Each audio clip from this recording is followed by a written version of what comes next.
Online students, now it is clearly audible or not? Yes, ma'am. Yes, ma'am. Okay. Okay. So let's start a quick revision. Yesterday, what we have completed, online students? Reproductive structures and functions.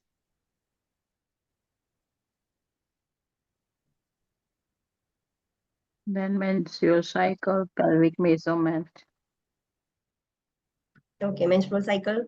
Then types of pelvis, true pelvis and false pelvis. Different types of pelvis, gynecoid and anthropoid, enteroid, platypenoid, and pelvic diameters.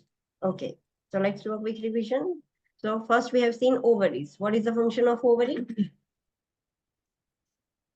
Formation of ovum and secretion of estrogen and progesterone. What is the function of fallopian tube? It is a pathway. Ovaries को uterus के साथ connect करने का एक pathway है, ovum है जो ovaries में से रिलीज होगा, तो जो फैलोपियन ट्यूब के फिम्बरी है वो उसको कलेक्ट करके यूट्रस तक ले जाएंगे. It is an also a place for fertilization. Fertilization fallopian tube में होगा. Then uterus, it is a pear shape cavity जहां पर फीटस ग्रो होगा. इम्प्लांटेशन भी यूट्रस में होता है. एंड मेंसेस के लिए भी, मेंस्ट्रुअल ब्लड फ्लो के लिए भी वहां से ही निकलता है. That is the cavity. Cervix,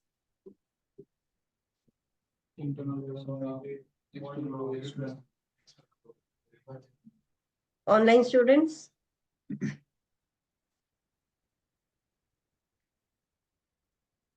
Cervical canal is located canal. between internal os and external os. okay, there is internal os and there is an external os. Internal os will open in uterus and external os will open in vagina. Vagina. So, between internal and external os, the cavity is called as cervical canal or cervix. Then it is a passageway for Of the sperm. sperm. Yes, sperms वहां से जा सकते हैं. Then vagina,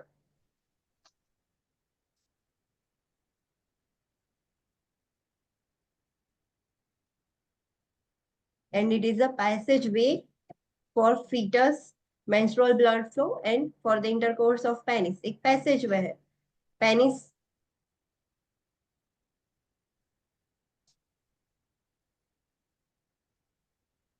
yes. Then okay, the parts of penis are body or shaft and glans or head of the penis, and inside that there is a urethra. What is their function? Its function is Pathway for urination, ejaculation, and the organ used for internal. yes. So urination के लिए, ejaculation के लिए and intercourse के लिए use होगा. Scrotum,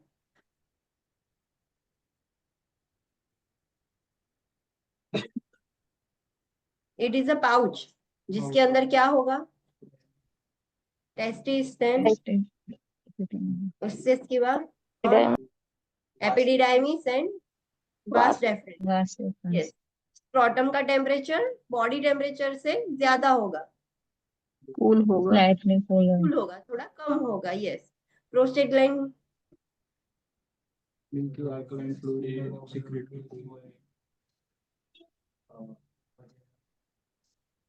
neutralise कर सकता है. Yes, it secretes milky alkaline fluid. जो प्रोस्टेट है वो मिल्की जैसा अल्कलाइन फ्लूइड सिक्रेट करता है कि जिसकी वजह से स्पर्म्स को मोटिलिटी मिलेगी और जो वजाइनल सिक्रेशन है, जो एसिडिक एनवायरनमेंट है, वो न्यूट्रलाइज कर देगा. Then we have seen menstrual cycle. Yes, now tell me, menstrual cycle में कितनी कितनी कितनी तरह की साइकिल्स हमने देखी? 2. Which are they? Ovarian and uterine. Yes, ovarian cycle and uterine cycle. Ovarian cycle में कितने phases है? 2.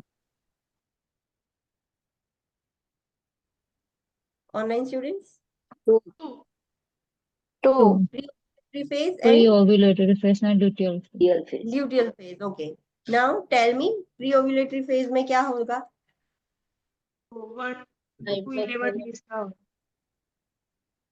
Hypothalamus release થાય. Hypothalamus क्या करेगा? Gonadotrophin release hormone. Yes, gonadotrophin releasing hormone वो रिलीज करेगा, देन उससे क्या होगा? Pituitary gland activates है. Pituitary gland. Anterior pituitary gland activate होगा या स्टिम्युलेट होगा, देन Secrete FSH. उसका काम है एफएसएच सिक्रीट करना, फॉलिकल स्टिमुलेटिंग हार्मोन। उसकी वजह से क्या होगा? Growth of Growth follicles. of follicle.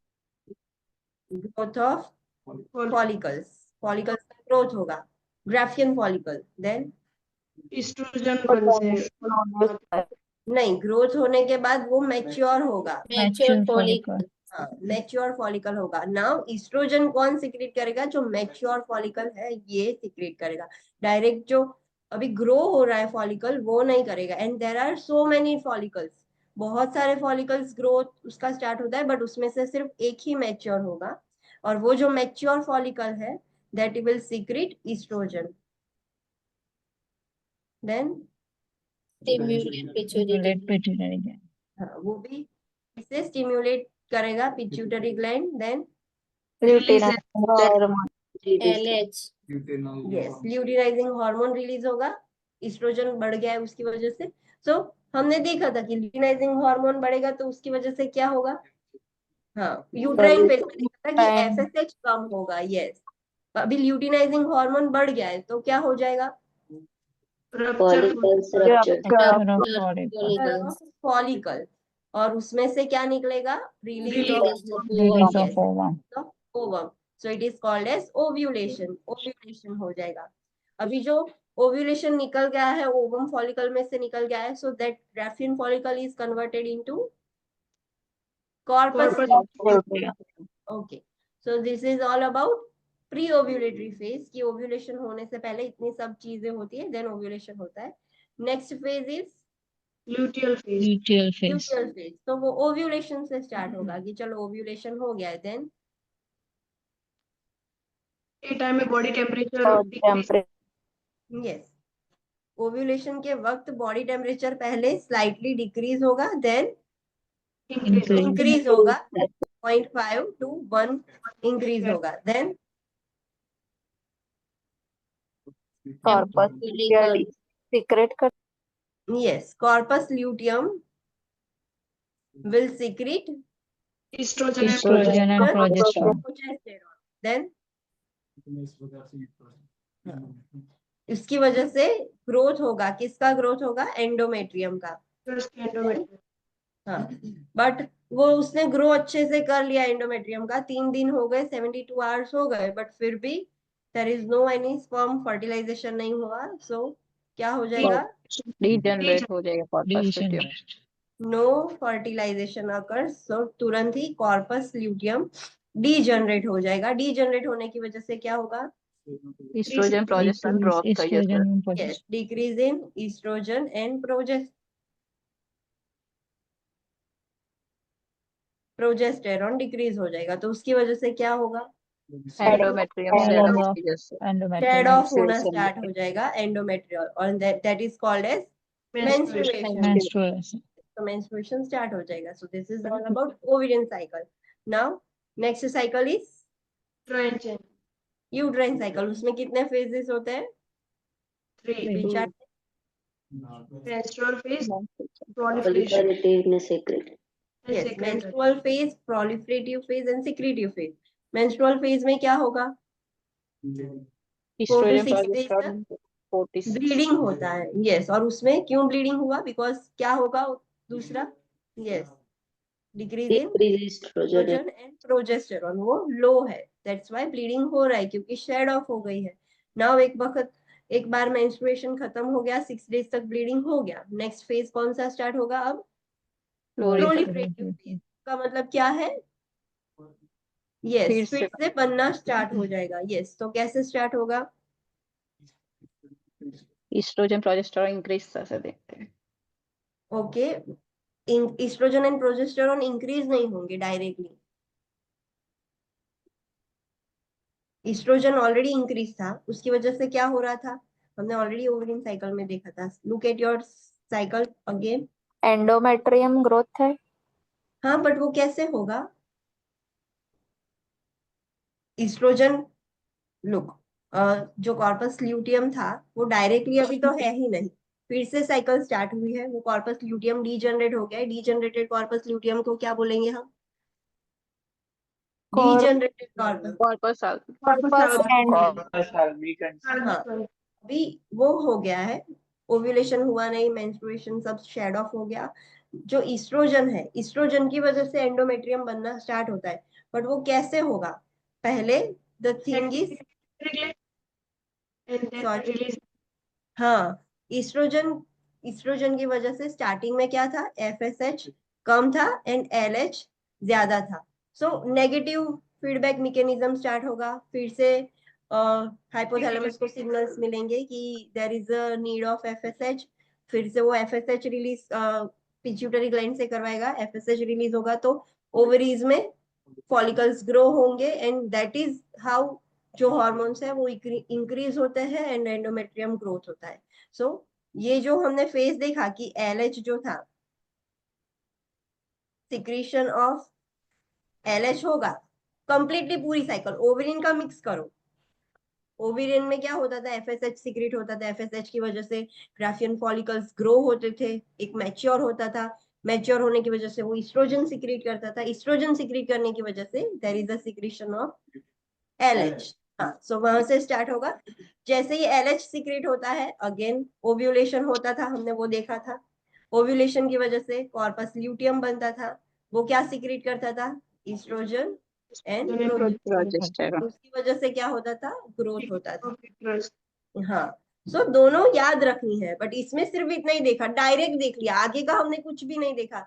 LH कहाँ से आया वो सब हमने ऑलरेडी ओवेरिन में देख लिया। तो जो प्रोलिफरेटिव फेज है यूट्रेन साइकिल में, सीधा यहाँ से ही चालू होता है, सिक्रीशन ऑफ एलएच, उसकी वजह से ओव्यूलेशन होता है, corpus luteum estrogen and progesterone secrete करेंगे एंड ग्रोथ हो जाएगा एंडोमेट्रियम का। आगे कहाँ से एलएच कहाँ से आया, ये क्या था, तो उसका आंसर हमें कहाँ मिला? ओवेरिन साइकिल में, हमने ऑलरेडी देखा था। Okay, next is secretory phase, उसमें क्या होगा? हाँ, ये फेज ऐसा है कि सिक्रीशंस होंगे, जो कॉर्पस ल्यूटियम है ओव्यूलेशन के बाद continuously estrogen and progesterone secrete करता ही रहेगा, क्योंकि उसको मेंटेन करना है थिक एंडोमेट्रियम। क्यों मेंटेन करना है? कि कभी भी फर्टिलाइजेशन होगा तो इम्प्लांटेशन के लिए जरूरत पड़ेगी। सो वो कॉर्पस ल्यूटियम सिक्रीट करे ही जा रहा है ईस्ट्रोजन एंड प्रोजेस्टेरॉन की एंडोमेट्रियम ऐसे अच्छे से प्रिपेयर हो जाए कि प्रेगनेंसी कंसीव हो जाए। बहुत वेट किया फिर भी नहीं हो रहा है, अगर फर्टिलाइजेशन हो गया तो क्या होगा? चलो, एग फर्टिलाइज हो गया, sperms, there are sperms and egg fertilization हो गया तो પછી endometrium shed out નહીં થાય. I am talking about function, हम ये हार्मोनल फंक्शन बोल रहे हैं, उसके बारे में पूछ रहे हूँ। वो तो मुझे भी पता है कि इम्प्लांटेशन होके फर्टिलाइज होके वहां पर यूट्रस में जाके इम्प्लांट हो जाएगा, but what about this corpus luteum और वो सब का क्या होगा? एस्ट्रोजन प्रोजेस्टेरॉन सीक्रेट थैया से. हाँ, वो तो सीक्रेट, अगर डी जनरेट हो जाएगा तो मेंस्ट्रुएशन स्टार्ट हो जाएगा। सो अगर फर्टिलाइजेशन हो जाता है तो कॉर्पस ल्यूटियम डी जनरेट नहीं होगा, वो वैसे का वैसा ही रहेगा। जब तक प्लासेंटा बन नहीं जाता तब तक ओवरीज उसका फंक्शन करेगी, एस्ट्रोजन प्रोजेस्टेरॉन कंप्लीटली सीक्रेट करती ही रहेगी। जब प्लासेंटा अच्छे से बन जाए, वो अपना फंक्शंस चालू कर दे, then ovaries will take over, like placenta will take over the role of ovaries. Now ovaries will tell कि हाँ अभी तुम अपना देख लो, और वो फिर ईस्ट्रोजन और प्रोजेस्टेरॉन जो कॉर्पस ल्यूटियम है वो देन डीजनरेट होगा and function will take over by the placenta. But तब तक ये कॉर्पस ल्यूटियम वैसे का वैसा ही रहता है और ईस्ट्रोजन एंड प्रोजेस्टेरॉन सिक्रेट करता ही रहेगा। अंडरस्टूड? अगर फर्टिलाइजेशन हो गया तो, अगर नहीं हुआ फर्टिलाइजेशन तो ऑटोमेटिक वो डीजनरेट होने ही वाला है and there is a menstruation. Menstruation फिर से स्टार्ट हो जाएगा and again menstrual phase start होगा। Understood? Yes Okay, then we have seen pelvis. Pelvis is made up of how many structures? कितने structures होते हैं pelvis में? Yes, main anterior 3 structures, ilium, ischium and pubis, and backside support कैसे मिलेगा? Sacrum and coccyx. Yes, sacrum and coccyx. So these are the structures. फिर हमने true pelvis देखा था, फॉल्स पेल्विस देखा था. What is that? इनलेट ની અંદરનું તે પ્રોપાઇલ हाँ, जो ब्रीम है उसके अंदर का जो भी कैविटी और जो भी पोर्शन है दैट इज ट्रू पेल्विस. जहां से बेबी निकलेगा, बेबी का हेड वहां अंदर होगा लेटर, थर्ड ट्राइमेस्टर के बाद. And what is false pelvis? above the pelvic brim. Brim के ऊपर का पोर्शन है जो इलियम, इलियम के जो विंग्स होते हैं वो हम बोलते हैं कि वो फॉल्स पेल्विस है. The main function is to support the abdominal viscera. Abdominal के ऑर्गन्स है, एब्डोमिनल कंटेंट है, उसको सपोर्ट देना मेन काम है उसका. Then different types of pelvis देखे थे. Which are they? Gynaecoid Android, anthropoid, and platypus. Yes, gynecoid, android, anthropoid and platypaloid. Gynecoid Most favorable pelvic. most favorable and it is a normal type of pelvis. Females का majority gynecoid pelvis ही होता है. What is the red important point?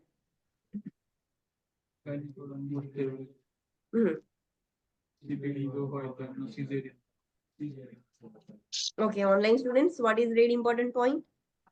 If CPD exists, તો પછી normal delivery ના થઈ શકે, CS કરાવવું. हाँ, and the gynecoid is the Most most favorable for successful labor. And what is CPD? I know, full form is cephalopelvic disproportion, but what is that? જે fetus નું head છે એ mother નું pelvis છે એના વચ્ચે proportion નથી એમ. કાં તો head large છે ને pelvis ના diameter short. हाँ. So there is a disproportion between head of fetus and mother's pelvis. ये दोनों के बीच में disproportion है. कोई भी एक बड़ा है और एक नॉर्मल है, या फिर एक बड़ा है एक छोटा है. Anything could happen, but there is a disproportion between head of fetus and yes. કે fetus ના diameter મતલબ fetus નું head તો normal છે પણ diameter pelvis ના short છે કે અલગ છે તો પછી contracted pelvis નહીં કહેવાય? हाँ, so that is contracted pelvis. पर उसकी वजह से सिफेलोपेल्विक डिस्प्रपोर्शन होगा ना, बिकॉज पेल्विस कॉन्ट्रैक्टेड है. तो there is a CPD. Contracted pelvis की वजह से सीपीडी हुआ है, सिफेलोपेल्विक डिस्प्रपोर्शन हुआ है. सो अभी नॉर्मल डिलीवरी नहीं हो सकती. There could be another reasons also. Gynaecoid pelvis ना हो, अदर टाइप का पेल्विस हो, तब भी ये प्रॉब्लम हो सकता है. कॉन्ट्रैक्टेड पेल्विस हो तब भी ये प्रॉब्लम हो सकता है. मदर में कोई अदर पेल्विक एबनॉर्मलिटीज हो, लाइक पहले फ्रैक्चर हुआ था, कुछ भी हो सकता है सीपीडी अराइज करने के लिए. कॉन्ट्रैक्टेड पेल्विस की वजह से सीपीडी हो सकता है. Understood? Yes. That could be a reason. Contracted pelvis mother का problem है, so that could be a reason for disproportion. Okay. Then anthropoid pelvis Oval shape में होगा. yes, and उसमें से भी नॉर्मल वर्जिन बर्थ लाइक नहीं हो सकता. Next is Android. एंड्रॉइड में क्या होगा? Heart shape. हार्ट शेप होगा. देन हाँ, हार्ट शेप होगा, इसलिए बेबी इजिली आ नहीं सकता. नेक्स्ट प्लेटिपेलॉइड, उसमें क्या होगा?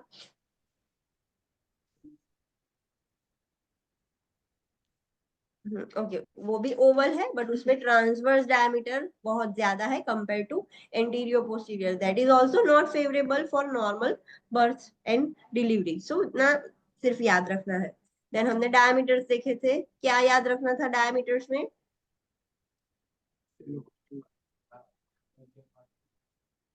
हाँ, सो 11 12 13 क्या था?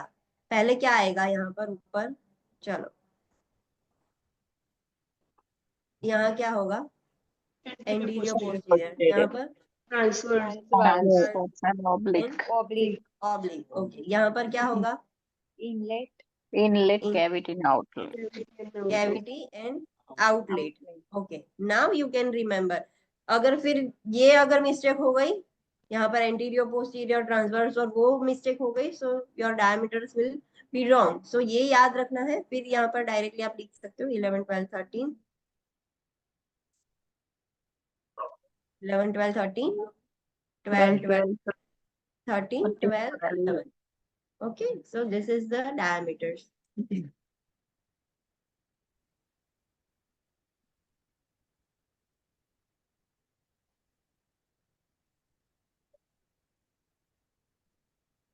Okay. तो यहाँ तक किसी को कोई डाउट है? यस और नो? No one.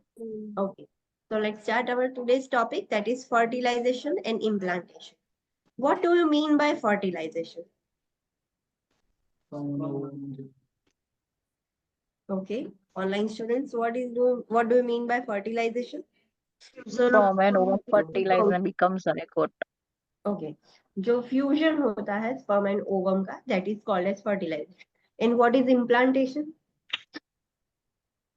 એ જે ફર્ટિલાઇઝ છે ઓવમ મતલબ ફ્યુઝન થયું છે એનું યુટ્રસમાં કોઈ જગ્યાએ અટેચ થવું મતલબ हाँ, endometrial lining में भरोसा है yes, yes.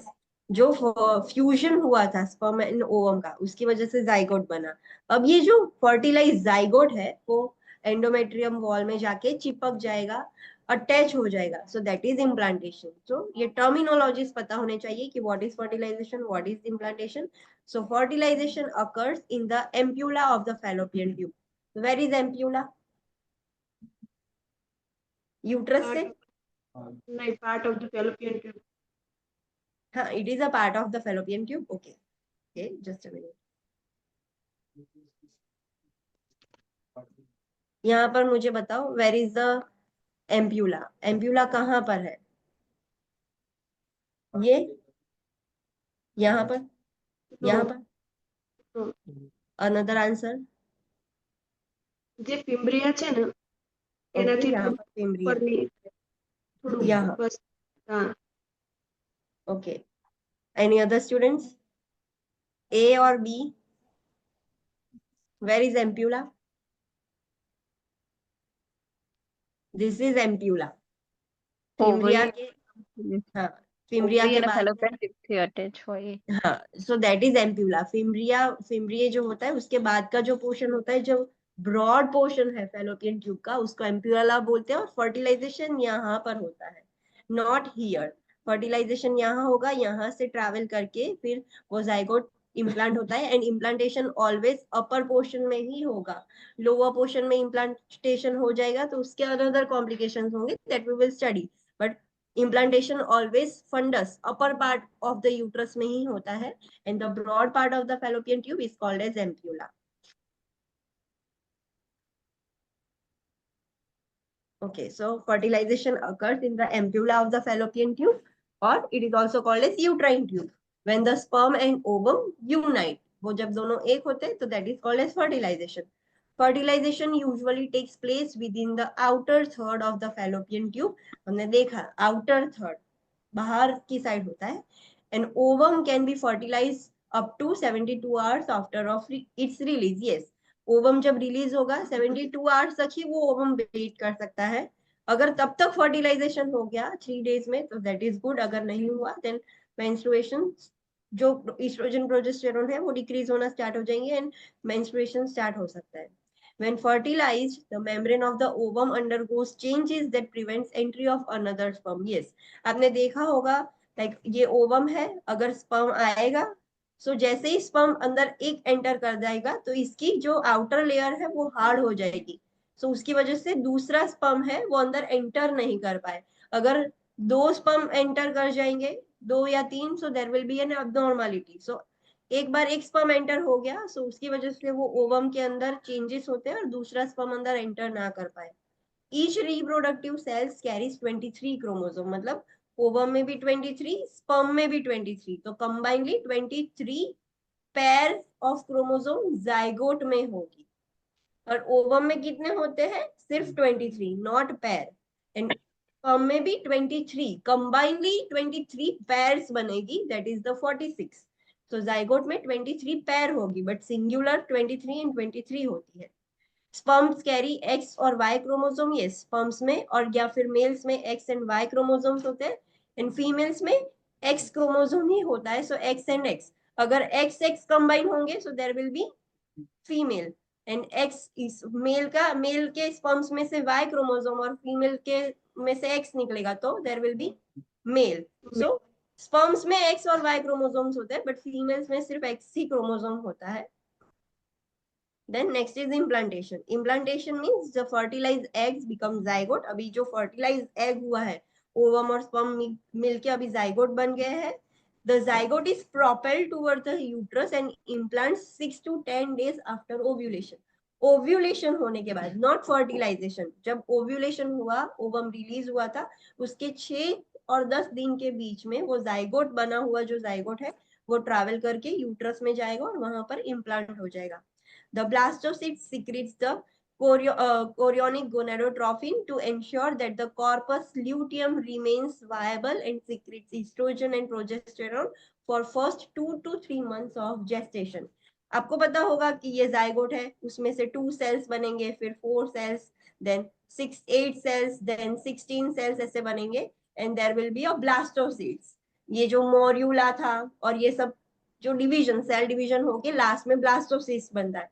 वो ब्लास्टोसिस्ट क्या करेगा, कोरियोनिक गोनेडोट्रोफिन हार्मोन रिलीज करेगा. उसकी वजह से क्या हो रहा था, कॉर्पस ल्यूटियम मेंटेन रह रहा था, वो डीजनरेट नहीं हो रहा था, क्योंकि अभी प्लासेंटा बना ही नहीं है, तो कॉर्पस ल्यूटियम की जरूरत है. सो वो जो ब्लास्टोसिस्ट है वो कोरियोनिक गोनेडोट्रोफिन रिलीज करता रहेगा, उसकी वजह से कॉर्पस ल्यूटियम इंटेक्ट रहेगा, एंड वो continuously estrogen and progesterone secrete करता रहेगा for first 2 to 3 months.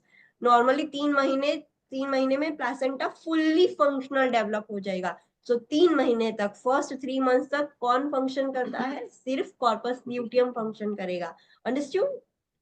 Yes, ma'am. Yes. Yes, ma'am.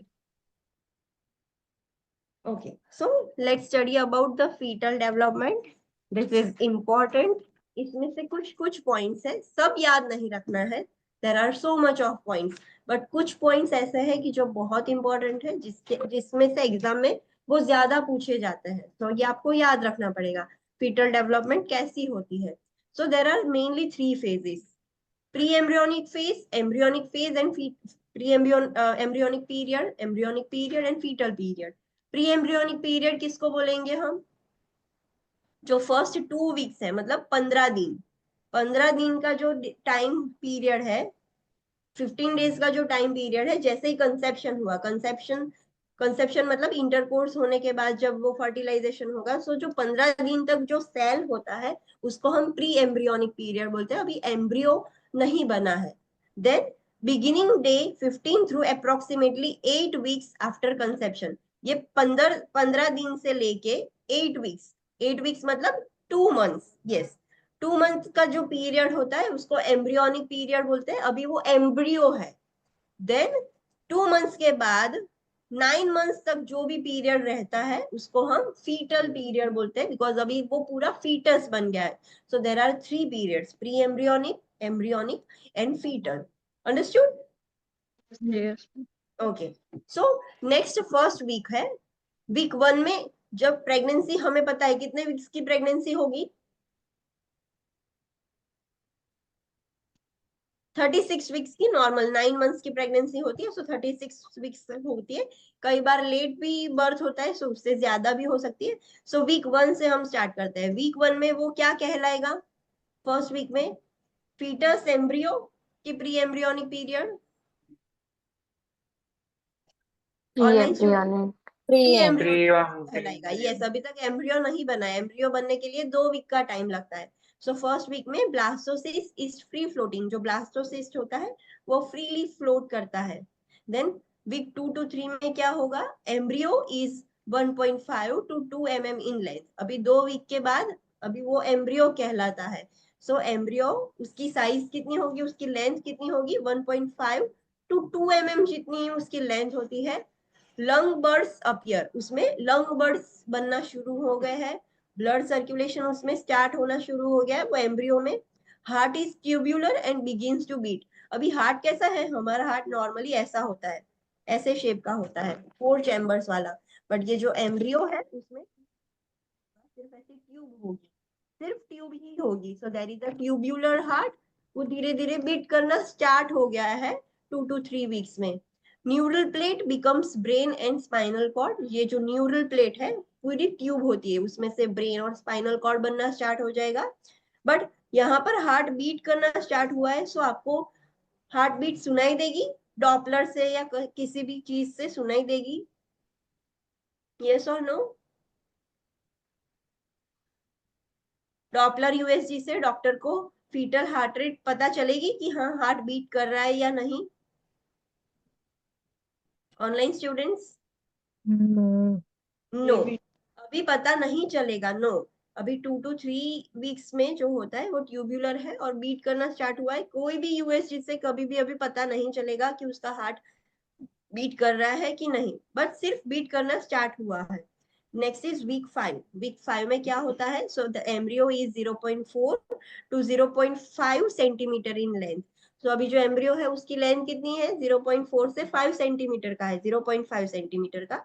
Embryo का वेट कितना होगा? तो 0.4 ग्राम का होगा वो। अभी double heart chambers are visible. पहले ट्यूब थी, ट्यूब में से अभी ऐसे 2 चेम्बर हो जाएंगे। 4 चेम्बर्स नहीं है, अभी डबल चेम्बर है, सिर्फ 2 चेम्बर डेवलप होना स्टार्ट हुए।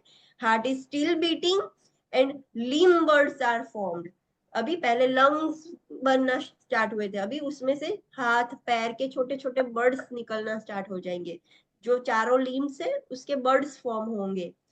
Next is week 8। वीक 8 में क्या होगा? So embryo is 3 centimetre in length, embryo's weight is 2 gram, eyelids begins to fuse. अभी उसकी आईलिड्स फ्यूज होना स्टार्ट हो जाएगी।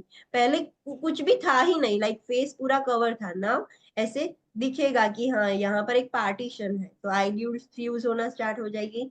Circulatory system through umbilical cord is well established. अभी जो फीटस का, अभी जो एम्ब्रियो है, अभी भी एम्ब्रियो ही कहलाएगा। सो जो एम्ब्रियो है उसका जो अम्बिलिकल कॉर्ड से उसका जो सर्कुलेशन हो रहा था वो भी अच्छे से एस्टेब्लिश हो गया है। Taste buds begins to develop, उसमें टेस्ट बर्ड्स डेवलप होना स्टार्ट हो जाएंगे। And lips are fuse, lips भी फ्यूज है। Every organ system is present now. उसके जो एम्ब्रियो है उसमें हर सिस्टम प्रेजेंट है, ब्रेन से लेके सर्कुलेटरी सारी सिस्टम अभी उसमें प्रेजेंट है। अभी बन रही है बट सारी है, उतना याद रखना है। 8 वीक्स से आप डॉपलर से सुन सकते हो। यहाँ पर वी विल स्टडी कि 10 to 12 वीक्स में आपको सुनाई देगा, but when you will solve NCLEX question उसमें ऑप्शन में 8 वीक्स होगा। सो ये आपको याद रखना है। 8 वीक्स से आप डॉपलर यूएसजी की मदद से फीटस की, एम्ब्रियो की हार्ट रेट सुन सकते हो। उससे पहले आप नहीं सुन सकते। अगर आपको एग्जाम में ऐसा क्वेश्चन दिया जाए कि 7 week pregnant and Doppler USG की, पर अभी तक हार्ट रेट सुनाई नहीं दी है, सो what does this indicate? There is an abnormality. So it's normal. 7 week pregnant है मदर और डॉपलर यूएसजी की है, बट अभी भी हार्ट रेट उसकी नहीं सुनाई दे रही है। सो क्या करना है? There is an abnormality. No, it is normal. हाँ, इट इज नॉर्मल। 7 वीक्स तो सुनाई भी नहीं देगी। सो 8 वीक आंसर याद रखना है, because when you will solve questions, अगर ये ऑप्शन दिया है 10 to 12 weeks, so that will be correct. But अगर 10 to 12 वीक्स नहीं दिया है एंड 8 वीक दिया है, सो आपको 8 वीक सिलेक्ट करना है। एग्जामिनेशन में ये आंसर आता है। सो ये अलग चीज है जो आपको याद रखनी है। सो 8 वीक से डॉपलर यूएसजी से फीटस एम्ब्रियो है उसकी हार्ट रेट सुनाई देना स्टार्ट हो जाएगी। Next is week 12। वीक 12 में क्या होंगे चेंजेस? सो फीटस नाउ वीक 12 के बाद, अभी वो 8 वीक्स के बाद वो फीटस कहलाता है। सो वीक 12 में हम उसको अभी फीटस बोलेंगे, not embryo. So fetus is 6 to 9 centimetre in length. अभी उसकी लेंथ 6 से 9 सेंटीमीटर की है। वेट उसका 19 ग्राम है। फेस इज वेल फॉर्म, अभी फेस उसका अच्छे से बन गया है। Limbs are long and slender, अभी जो लिम्ब बर्ड्स बने थे अभी वो अच्छे से लिम्स, हाथ पैर सब निकल गया है, लॉन्ग है अभी। Kidneys begin to form urine, 12 weeks में किडनी यूरिन बनाना भी स्टार्ट कर देगी। स्पॉन्टेनियस मूवमेंट्स अकर, नाउ उसके अंदर मूवमेंट स्टार्ट हो जाएगी लिम्स में। Sucking reflex is also present, जब बच्चा 12 वीक्स का हो जाता है तब उसमें सकिंग रिफ्लेक्स भी स्टार्ट हो जाता है। Heart beat is detected by Doppler transducer between 10 to 12 weeks. 10 to 12 weeks के अंदर 10 वीक से इन शॉर्ट आप सुनना स्टार्ट कर सकते हो। आपको डॉपलर से हार्ट बीट सुनाई देगी, फीटोस्कोप से सुनाई देगी, फीटोस्कोप से सुनाई देगी। Can we use fetoscope to identify the heart beat this time 12 weeks पर? No, not now. Not now, yes. Fetoscope से अभी भी आपको नहीं सुनाई देगी। सो फीटोस्कोप, ऐसा क्वेश्चन में हो कि फीटोस्कोप से सुनने का ट्राई किया, 10 वीक्स का है फिर भी हार्ट रेट नहीं सुनाई दे रही, सो इट इज नॉर्मल, फीटोस्कोप से तो नहीं सुनाई देगी।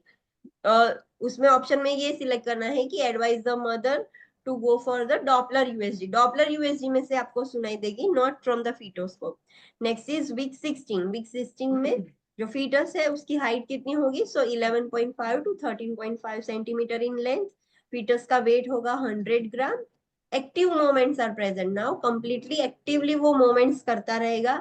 फीटल स्किन इज ट्रांसपेरेंट, उसकी स्किन एकदम अभी ट्रांसपेरेंट होगी। आप कभी वीडियो देखो लाइक फॉर फीटल ग्रोथ का, तो देखना उसकी ब्लड वेसल्स, उसके अंदर के ऑर्गन सब आपको दिखेंगे, उतनी ट्रांसपेरेंट स्किन होती है। Lanugo hair begins to develop, lanugo hair बनना स्टार्ट हो जाता है। What is lanugo? ફીટલની સ્કિન પર હેર હોય, જ્યારે પ્રીમેચ્યોર બર્થ થાય ને તો આપણને ફીટસ પર દેખાવા મળે. हाँ, जो बेबी होता है फीटस, उसके पूरी बॉडी पर हेयर्स होते हैं जो हम रुआटी बोलते हैं। सो अभी वो बनना स्टार्ट हो गया है, लेन्यूगो 16 वीक से बनना स्टार्ट हो गया है। स्केलेटल ऑसिफिकेशन अकर्स, अभी स्केलेटल बोन्स बनना स्टार्ट हुए हैं। अभी तक वो सॉफ्ट था, उसमें नाउ स्केलेटल ऑसिफिकेशन बनना, ऑसिफिकेशन होना स्टार्ट हो गया है। फिंगरप्रिंट्स आर डेवलपिंग, अभी उसके फिंगरप्रिंट्स नहीं है जो हम देखते हैं कि हमारे फिंगर्स में से छोटी छोटी लाइनिंग्स है। एवरी पर्सन हैज इन अलग अलग फिंगरप्रिंट्स होती है, तो वो अभी डेवलप होना स्टार्ट हुई है। Fetus swallows the amniotic fluid, yes 16 week का हो जाता है तब वो फीटस है वो एमनियोटिक फ्लूइड स्वेलो करता है।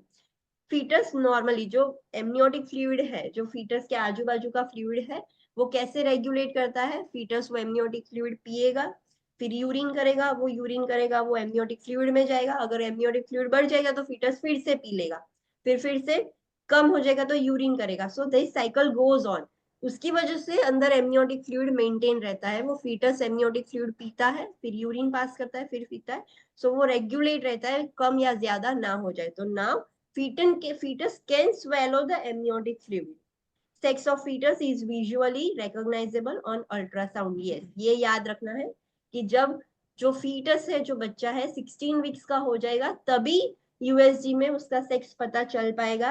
15 वीक्स तक उसका सेक्स पता नहीं चलेगा कि वो मेल है या फीमेल है। 16 वीक्स के बाद ही वो पता चलता है, 16 वीक का हो जाता है तभी वो पता चलता है कि वो मेल है या फीमेल है। But still it is like we cannot identify.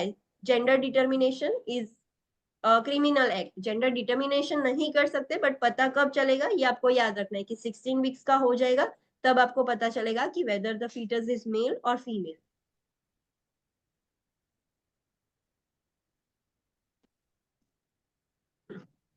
Okay, next is week 20। Week 20 में फीटस की हाइट कितनी होगी? तो 16 to 18.5 centimetre in length and weight is 300 grams. Lanugo covers the entire body, 16 weeks में lanugo बनना start हुआ था, अभी पूरी बॉडी पर लेन्यूगो होगा। फीटस हैज नेल्स, ना उसके नेल्स भी डेवलप होना स्टार्ट हो गए, ना उसके पास नेल्स है।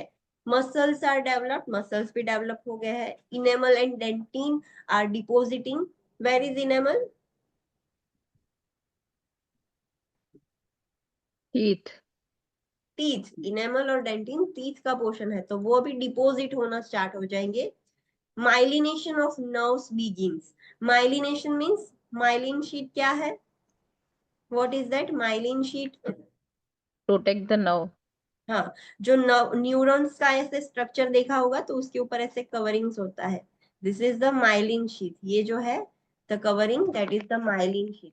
ये न्यूरॉन्स है, ऐसे कनेक्टेड एक्सॉन्स, यहाँ पर डेंड्राइट्स होता है ऐसा, और यहाँ से ऐसे नर्व्स कनेक्टेड होते हैं। सो जो उसके ऊपर का कवरिंग होता है ये जो square, so that is the myelin sheath, उसके ऊपर कवरिंग होना है। तो जो न्यूरॉन्स है उसके ऊपर माइलिनेशन बनना स्टार्ट हो जाता है, कवरिंग, प्रोटेक्टिव कवरिंग बनना स्टार्ट हो जाएगा। Heart beat is detected by regular non electronic fetoscope. Heart beat fetoscope से आप कब सुन पाओगे? 20 वीक्स, जब फीटस 20 वीक्स का हो जाएगा तभी आप सुन पाओगे फीटोस्कोप से, उससे पहले आप सुन पाओगे? No, it is not possible. तो 20 वीक्स मतलब कितने महीने का होगा? 5 5 months. 5 महीने, हाँ। सो 5 महीने का हो जाए बच्चा, तब आप फीटोस्कोप से सुन सकते हो। Okay, week 24। ऐसा भी आपको सिर्फ वीक्स में नहीं, उसके मंथ्स में भी याद रखना है। ऐसा बोला जाए कि 5 month, mother is 5 month pregnant, तो आपको कैलकुलेट करना है कि हाँ week 20 that is 5 months. Week 24 fetus is 23 centimetre in length, अभी फीटस 23 सेंटीमीटर का है, वेट है 600 grams. Hair on the head is well form, अभी उसके हेड पर भी हेयर बनना स्टार्ट हो गया है। Skin is reddish and wrinkle, अभी उसकी स्किन एकदम रेड रेड है और रिंकल्ड है स्किन। आपने कभी प्री मैच्योर बेबी देखा होगा तो उसकी स्किन ज्यादा रिंकल्ड होती है, so there is a wrinkles. Reflex hand grasp functions are present, so ऐसे उसके राइट हैंड्स ऐसे होंगे। ग्रास्प फंक्शन, रिफ्लेक्स वाला ग्रास्प फंक्शन उसमें अभी प्रेजेंट है। Vernix caseosa covers the entire body. What is vernix केजियोसा?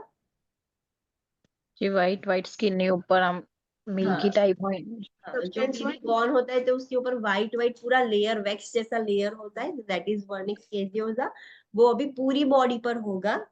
Foetus has ability to hear, yes this is also important, ये भी याद रखना है।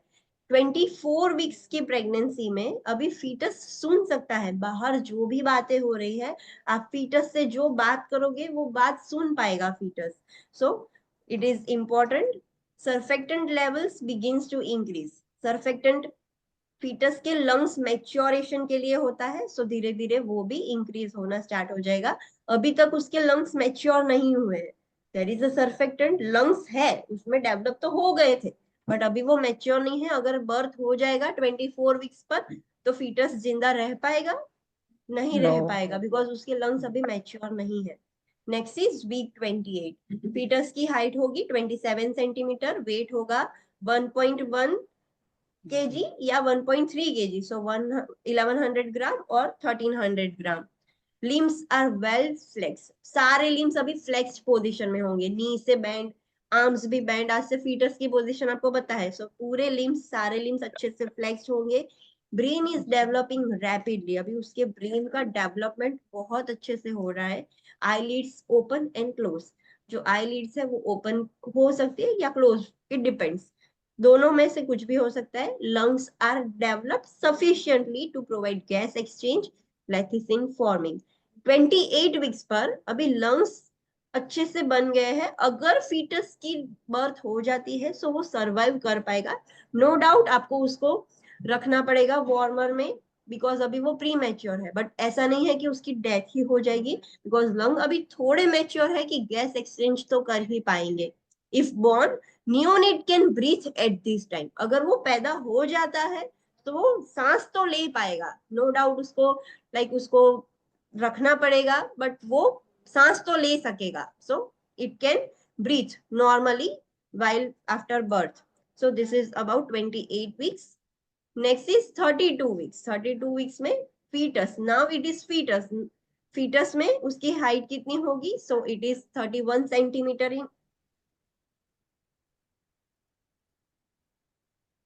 what is?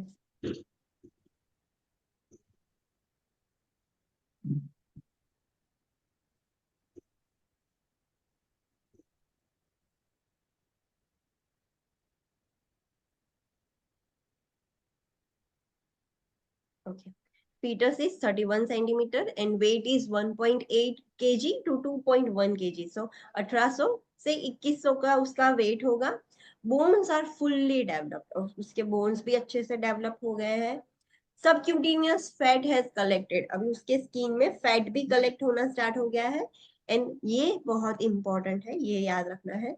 Lecithin to sphingomyelin LS ratio is 1.2 to raised to 1.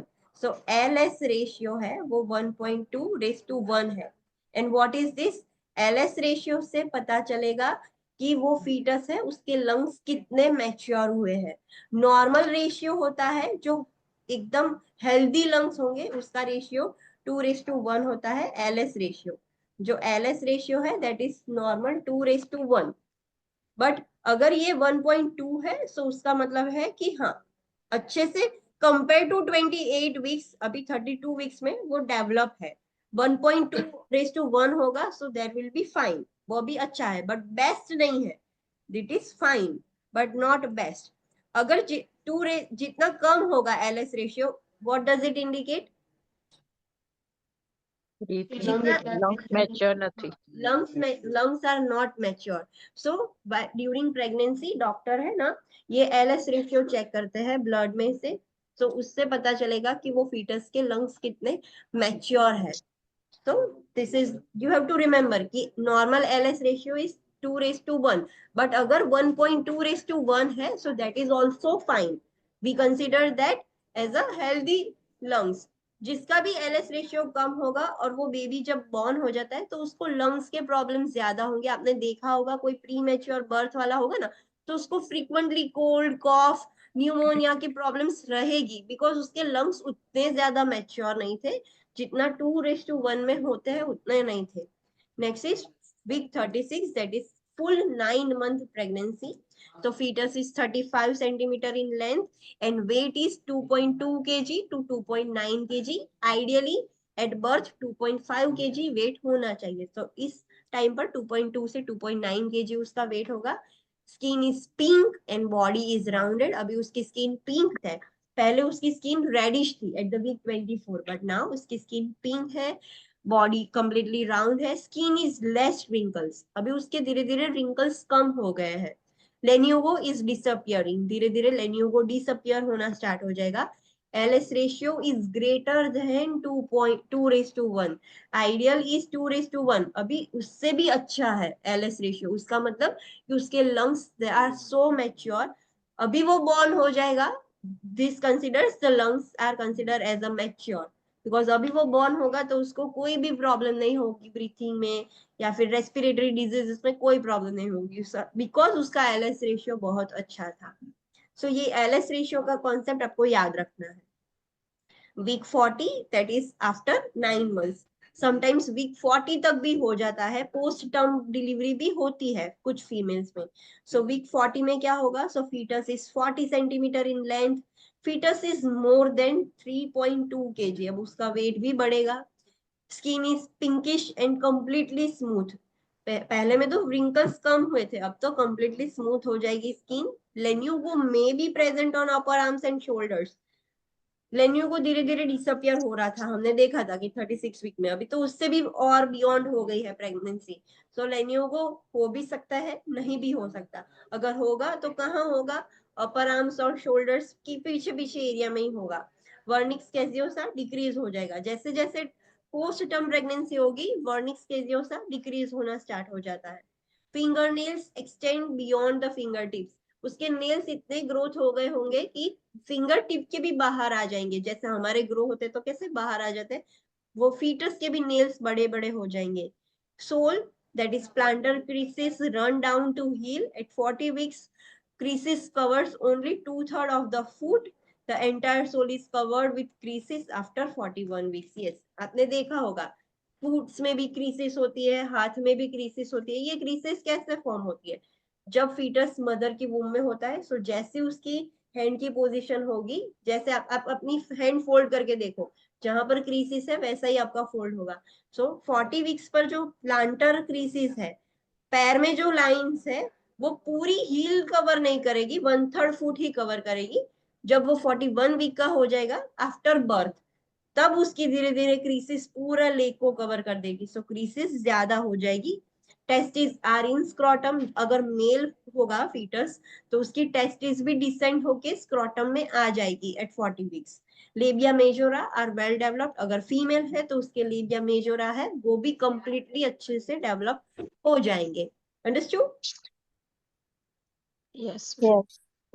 तो this is the fetal development. इसमें से कुछ कुछ पॉइंट्स याद रखने हैं, लाइक डॉपलर से कब आप ऑस्कल्टेट कर सकते हो, हार्ट बीट, फीटोस्कोप से कब कर सकते हो, देन कब उसकी लाइक लंग मैच्योरिटी, अगर वो बर्थ हो जाता है तो वो सरवाइव कर सकता है या नहीं, कब कर सकता है. 24 वीक्स पर नहीं कर सकता, 28 वीक्स पर कर सकता है, though the lungs are not fully mature, but वो कर सकता है. एंड 32 वीक्स पर LS रेशियो 1.2:1 था. That is not best but it is considerable good. And 36 weeks पर LS रेशियो 2:1 होगा, that is the best for lung maturation. अगर beyond pregnancy 36 weeks के बाद हो जाएगी तो वो मैच्योर ज्यादा होना स्टार्ट हो जाएगा। तो ऐसे थोड़े थोड़े जो पॉइंट्स है वो आपको याद रखने हैं। अंडरस्टूड? Yes, ma'am. यस।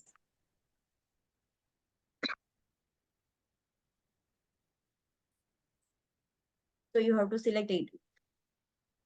हाँ, अगर दोनों दिया है 10 to 12 वीक्स एंड 8 वीक्स तो 8 वीक्स सिलेक्ट करना है, because it happen with me. मैंने इसमें से याद रखा था तो 10 to 12 वीक किया था, बट वो कंटिन्यूअसली रॉन्ग हो रहा जा रहा था। तब मैंने उसको स्टडी किया कि हाँ 8 weeks is also considerable, 8 weeks पर भी सुनाई देती है, सो 8 वीक्स भी आपको याद रखना है। When you will solve the questions, आपके पास कुछ नए नए चीजें आएगी जो ऐसा लगेगा कि हाँ ये तो हमने पढ़ा ही नहीं है। So ऐसी चीजें आती है, so you have to remember those things.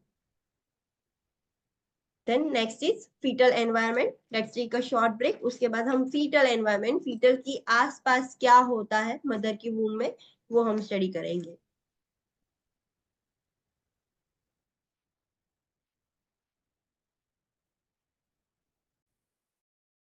Performing.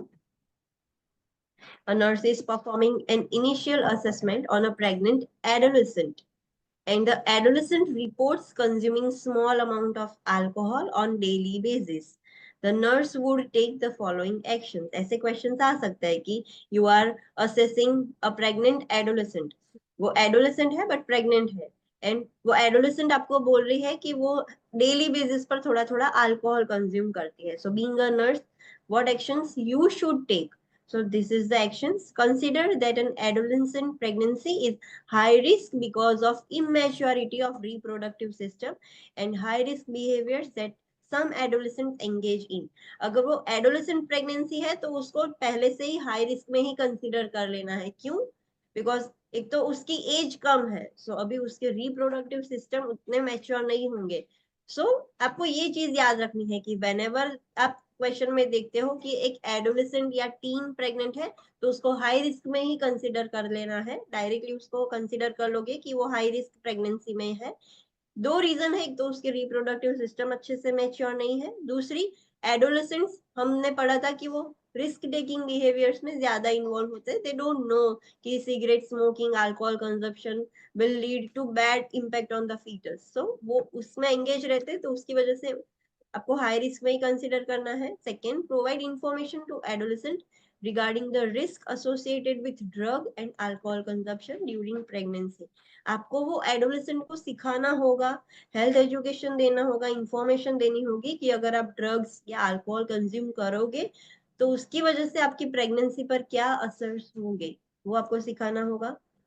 Explain the adolescent that bacteria, nutrients, drugs, antibodies and viruses can pass through the placenta of fetus. आपको वो सिखाना होगा कि certain bacteria, nutrients, जो भी ड्रग्स ले रहे हो, एंटीबॉडीज ले रहे, एंटीबॉडीज मदर की होती है, कुछ वायरसेस वो प्लासेंटा से क्रॉस होकर फीटस तक जा सकते हैं। Discuss measures that needs to be taken to minimize the exposure to substances such as alcohol that can cross the placental barrier and affect the health of fetus. आपको measures की कैसे आप alcohol consumption कम कर सकते हो, because alcohol placenta cross करके foetus तक चला जाएगा।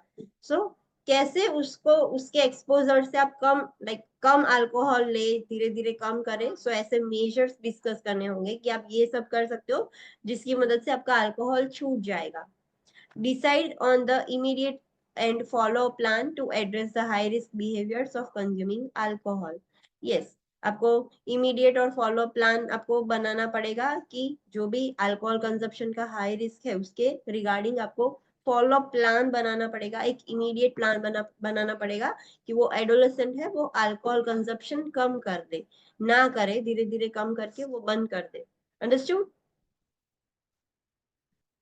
Yes. Let's study about the fetal environment. So first is amnion. What is amnion?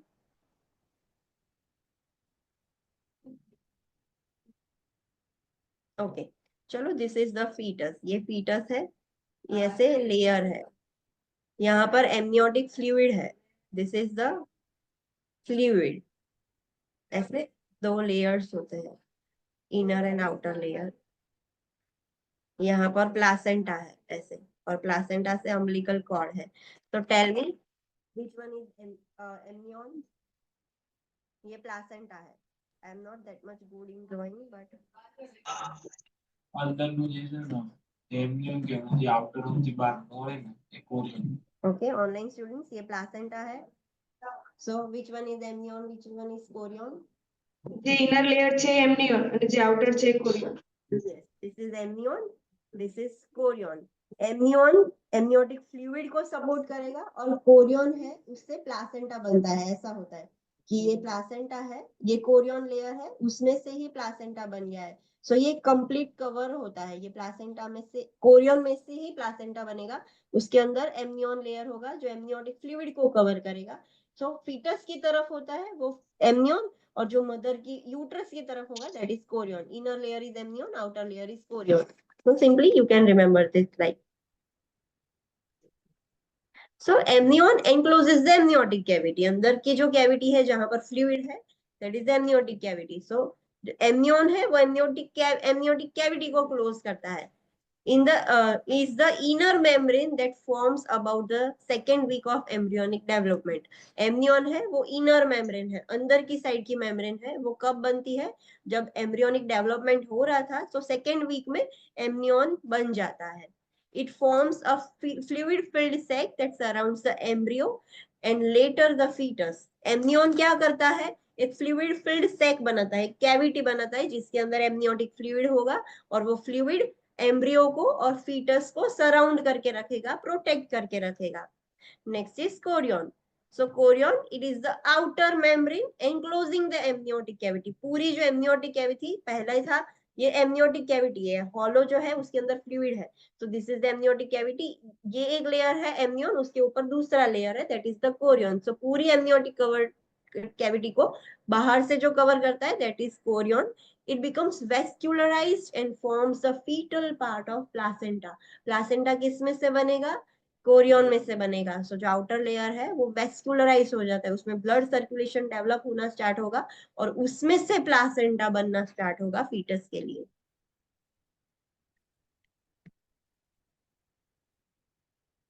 Next is amniotic fluid, वो भी फीटस के आसपास ही होता है। So it is also a part of fetal environment. So amniotic fluid क्या है? So it consists of 800 to 1200 ml by the end of pregnancy.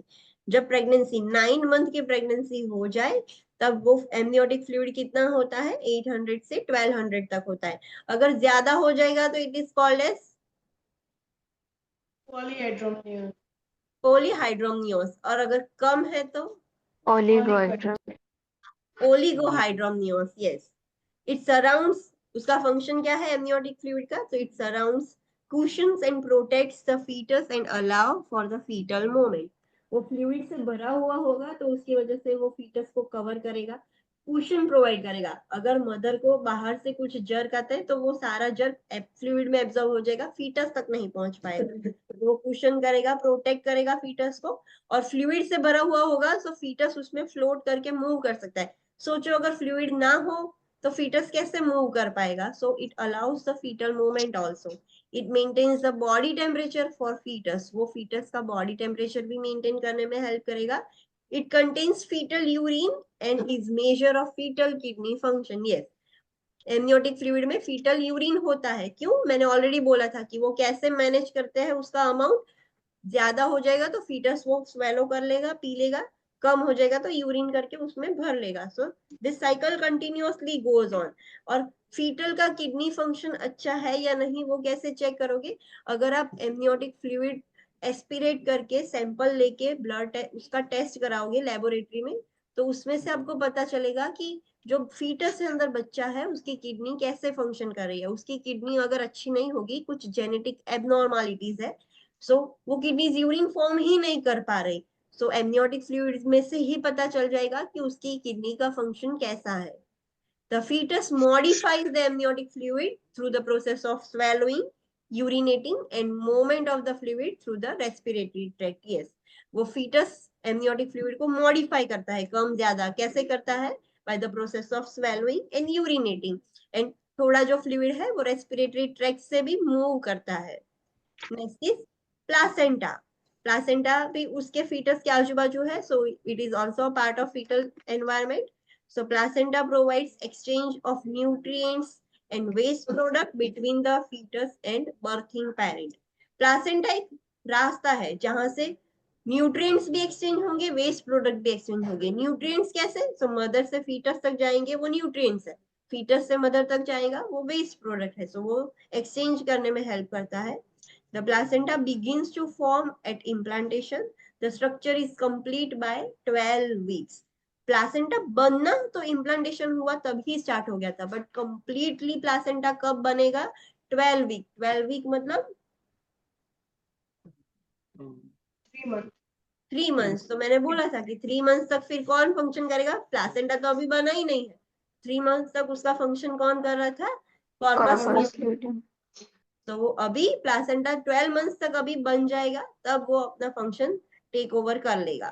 It produces hormones to maintain the pregnancy and assumes full responsibility for the production of these hormones by the 12th week of gestation. Yes, उसका काम क्या है? Pregnancy को maintain करने के लिए hormone secrete करना, जो अब तक कॉर्पस ल्यूटियम कर रहा था. जब वो 12th वीक ऑफ जेस्टेशन पर पहुंच जाएगा, 3 मंथ्स का हो जाएगा प्लासेंटा, तब वो पूरी रिस्पॉन्सिबिलिटी ले लेगा हार्मोन्स सिक्रीट करने की. तब तक फिर उसके बाद कॉर्पस ल्यूटियम को डीजनरेट होना है तो वो हो जाएगा, बट तब तक उसको रहना पड़ेगा. In third trimester means 6, 7, 8, 9 months. जो 3 मंथ है वो 3 मंथ का एक ट्राइमेस्टर होता है. सो देर आर टोटल 3 ट्राइमेस्टर, 1, 2, 3, 4, 5, 6, 7, 8, 9. सो जो लास्ट ट्राइमेस्टर है, in the third trimester, transfer of maternal immunoglobulin provides the fetus with passive immunity to certain diseases for the first few months after birth. Yes, जब last 3 महीने का time होता है, third trimester होता है, तब mother में से इम्यूनोग्लोब्यूलिन्स है, जो एंटीबॉडीज है, वो ट्रैवल करके फीटस में चली जाएगी और फीटस को पैसिव इम्यूनिटी देगी. बिकॉज वो बॉर्न होगा तभी उसको कुछ डिजीज हो सकते हैं, सो उससे बचने के लिए मदर में से उसको पैसिव इम्यूनिटी मिलती रहेगी फ्रॉम इम्यूनोग्लोब्यूलिन. सो जब वो पैदा हो जाए तब थोड़े महीनों के लिए उसके पास इम्यूनिटी हो. By week 10 to 12, genetic testing can be done via chorionic villus sampling. Yes, 10 से 12 वीक का हो जाए, बिकॉज तब तक तो प्लासेंटा हुआ ही नहीं था, बना ही नहीं था. तो कैसे उसका सैंपल लेते आप? तो 10 से 12 वीक का हो जाए फीटस, और प्रेगनेंसी, मदर की प्रेगनेंसी 10 से 12 वीक की हो जाए, तब आप chorionic villus sampling, that is the diagnostic test कर सकते हो. और फीटस में कुछ जेनेटिक एबनॉर्मलिटीज है या नहीं वो आप आइडेंटिफाई कर पाओगे. उससे पहले it is not possible, because अभी फुल्ली बना ही नहीं है. सो नेक्स्ट रेड पॉइंट जो आपको याद रखना है, nutrients, medications, alcohol, antibiotics, bacteria and drugs can pass through the placenta. Placenta से इतनी चीज पास हो सकती है, तो ये आपको याद रखना है. Next, this is all about fetal environment. Fetal के आजू बाजू क्या था? कोरियन था, एमनियोटिक फ्लूइड था एंड प्लासेंटा था. Next is fetal circulation. Fetal circulation आपको पढ़ना होगा. Fetal circulation is same like adult circulation? No. No, there is a difference. Yes, उसमें अभी लंग्स मैच्योर नहीं हुए हैं, सो हम कैसे, हमारा सर्कुलेशन लंग्स की तरफ जाता है, सो उसमें लंग्स मैच्योर नहीं है, लीवर भी मैच्योर नहीं है, तो फीटल सर्कुलेशन में वो बाईपास हो जाता है. So it is different from adult circulation, so it is important to study.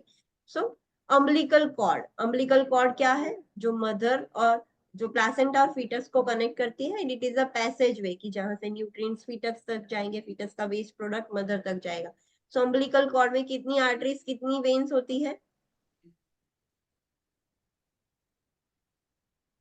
2 arteries and 1 vein. It is completely true.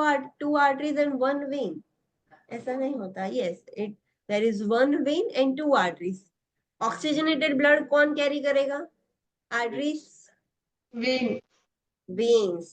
So remember this thing. जो मदर में से अच्छा न्यूट्रिएंट वाला, ऑक्सीजन वाला ब्लड है, वो वेन कैरी करती है टूवर्ड्स द फीटस. और डीऑक्सीजनेटेड ब्लड है, वेस्ट वाला ब्लड है, सो वो कौन कैरी करता है? जो 2 आर्टरीज थी वो कैरी करता है from the fetus towards the mother. Okay, so umbilical cord, it contains 2 arteries and 1 vein. वह याद रखना है, 1 vein. The arteries carries deoxygenated blood and waste product from the fetus. Arteries है वो waste product और deoxygenated blood fetus से ले जाती है. And vein carries oxygenated blood and provides oxygen and nutrients to the fetus. जो vein है वो oxygenated blood, nutrients और वो सब carry करती है fetus की तरफ. Next is fetal heart rate. Fetal heart rate कितनी होगी? So it depends on the gestational age. हमने ऑलरेडी ये हमने स्टडी किया था कि जैसे जैसे हमारी एज होती है हार्ट रेट कैसी होती है, डिक्रीज होती है. So similarly early stage gestation, जब अर्ली प्रेगनेंसी होगी तब फीटल हार्ट रेट ज्यादा होगी. जैसे जैसे वो फीटस ग्रो होता जाएगा उसकी हार्ट रेट कम होती जाएगी. So it depends on gestational age, पर इतना याद रखना है कि अर्ली जेस्टेशन में फीटल हार्ट रेट ज्यादा होती है, लेट जेस्टेशन में फीटल हार्ट रेट कम होगी. So FHR is dependent on gestational age. FHR is 160 to 170 BPM in first trimester. जो फर्स्ट 3 months होते हैं उसमें FHR 160 to 170 होगी, but slows with the fetal growth. जैसे जैसे फीटस बड़ा होगा उसकी हार्ट रेट कम होती जाएगी. सो लास्ट में जैसे फीटस ग्रो हो जाएगा तब उसकी हार्ट रेट होगी 110 to 160. ऐसा भी आप याद रख सकते हो. And another trick is FHR is about twice the maternal heart rate. Mother की जो हार्ट रेट है मल्टीप्लाई बाय 2 कर दोगे तो उतनी हार्ट रेट फीटल की होती है नॉर्मल. तो this is also a thing. Next is fetal circulation bypass, कि फीटल सर्कुलेशन में क्या चीजें बायपास हो जाती है. So let's study first theoretical portion, मैं फिर आपको फिगर में समझाऊंगी. So fetal circulation bypass is present because of non functioning lungs. क्यों उस बाईपास की जरूरत है? बिकॉज हमारा ऑक्सीजनेशन कहाँ से मिलता है? लंग्स में से मिलता है. फीटस तो अभी अंदर है और उसके लंग्स अभी फंक्शन नहीं कर रहे, दो दे आर मैच्योर बट अभी वो फंक्शन नहीं कर रहे हैं. फंक्शन कब करेंगे? जब वो बॉर्न होगा, फर्स्ट क्राई करेगा, तब उसके लंग्स इन्फ्लेट होंगे. That is why crying is important. अगर बच्चा क्राई नहीं करता है तो लंग्स फूलेंगे ही नहीं, इन्फ्लेट ही नहीं होंगे. सो उसको जबरदस्ती क्राई करवाया जाता है कि लंग्स इन्फ्लेट हो और उसमें से एयर की मूवमेंट स्टार्ट हो जाए.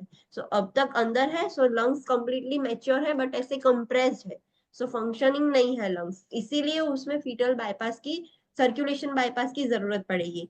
So the bypass must close after birth to allow the blood flow through the lungs and livers. Yes, baby born हो जाए, फीटस बॉर्न हो जाए तब ये बाईपास है वो क्लोज हो जाना चाहिए, तब वो जाके ब्लड सर्कुलेशन लंग्स में जाएगा और लीवर में जाएगा. बॉर्न होने के बाद भी अगर बाईपास रहेगा तो it indicate something is abnormal, वो नॉर्मली क्लोज हो जाना चाहिए. There are 3 bypass. ये bypass के नेम याद रखने हैं. First is ductus arteriosus that connects the pulmonary artery and aorta. Pulmonary artery कहाँ से आएगी? There are okay. Let me give you this. ऐसे 4 chambers है. This is right atrium, left atrium, right ventricle and left ventricle. So pulmonary artery कहाँ से आती है? Right ventricle. Right ventricle से पल्मोनरी आर्टरी आएगी और वो लंग्स में जाएगी, जहां से लंग्स ऑक्सीजन देके वेन्स में से ऑक्सीजनेटेड ब्लड आता है. पल्मोनरी आर्टरी कैसा ब्लड कैरी करती है? Deoxygenated blood. Yes. And aorta कहां से आएगा? aorta will originate left ventricle. Yes. So aorta और पल्मोनरी आर्टरी के बीच में एक कनेक्शन है. So that is ductus arteriosus that connects the pulmonary artery and aorta.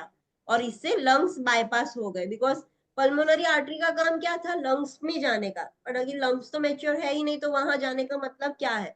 तो डायरेक्टली aorta में कनेक्ट हो गई. सो डायरेक्टली lungs को bypass कर दिया, lungs में जाने की जरूरत ही नहीं पड़ी. सो ये आपको याद रखना है कि ductus arteriosus है वो कौन सी जगह पर क्या दो चीज कनेक्ट करता है और क्या चीज बाईपास करता है. Next is ductus venosus. Ductus venosus क्या कनेक्ट करेगा? So umbilical vein and inferior vena cava. जो इंफीरियर वेना केवा है और सुपीरियर वेना केवा जो राइट एट्रियम में खुलते हैं, so inferior vena cava and umbilical vein है, वो दोनों के बीच में कनेक्शन है. That is ductus venosus. उसने क्या बाईपास किया, लीवर बाईपास कर दिया, बिकॉज लीवर अभी मैच्योर था ही नहीं अच्छे से, तो लीवर में जाने की जरूरत ही नहीं थी, डायरेक्टली उसने बाईपास कर दिया। Next opening that is foramen oval. Foramen Oval क्या है, so it is opening between right atrium and left atrium. ये दोनों एट्रियम के बीच में एक होल होता है, there is an opening between right atrium and left atrium of the heart bypassing the lungs. वो लंग्स को बाईपास कर देंगे, बिकॉज राइट एट्रियम से राइट वेंट्रिकल, फिर वो पल्मोनरी आर्टरीज में से ब्लड लंग्स में जाता था, पर अभी लंग्स मैच्योर नहीं है, सो डायरेक्टली राइट एट्रियम में से लेफ्ट एट्रियम में चला जाएगा ब्लड, एंड जो बचा कुचा ब्लड है वो डक्टस आर्टेरियोसस से डिवाइड हो जाएगा, सो लंग्स बाईपास हो जाएंगे। Understood this 3 openings? Yes, ma'am. Okay, let me show you with the figure now. Is it possible for you to come over here, Dr. Diksha? हाँ, बस वहां पर बैठिए।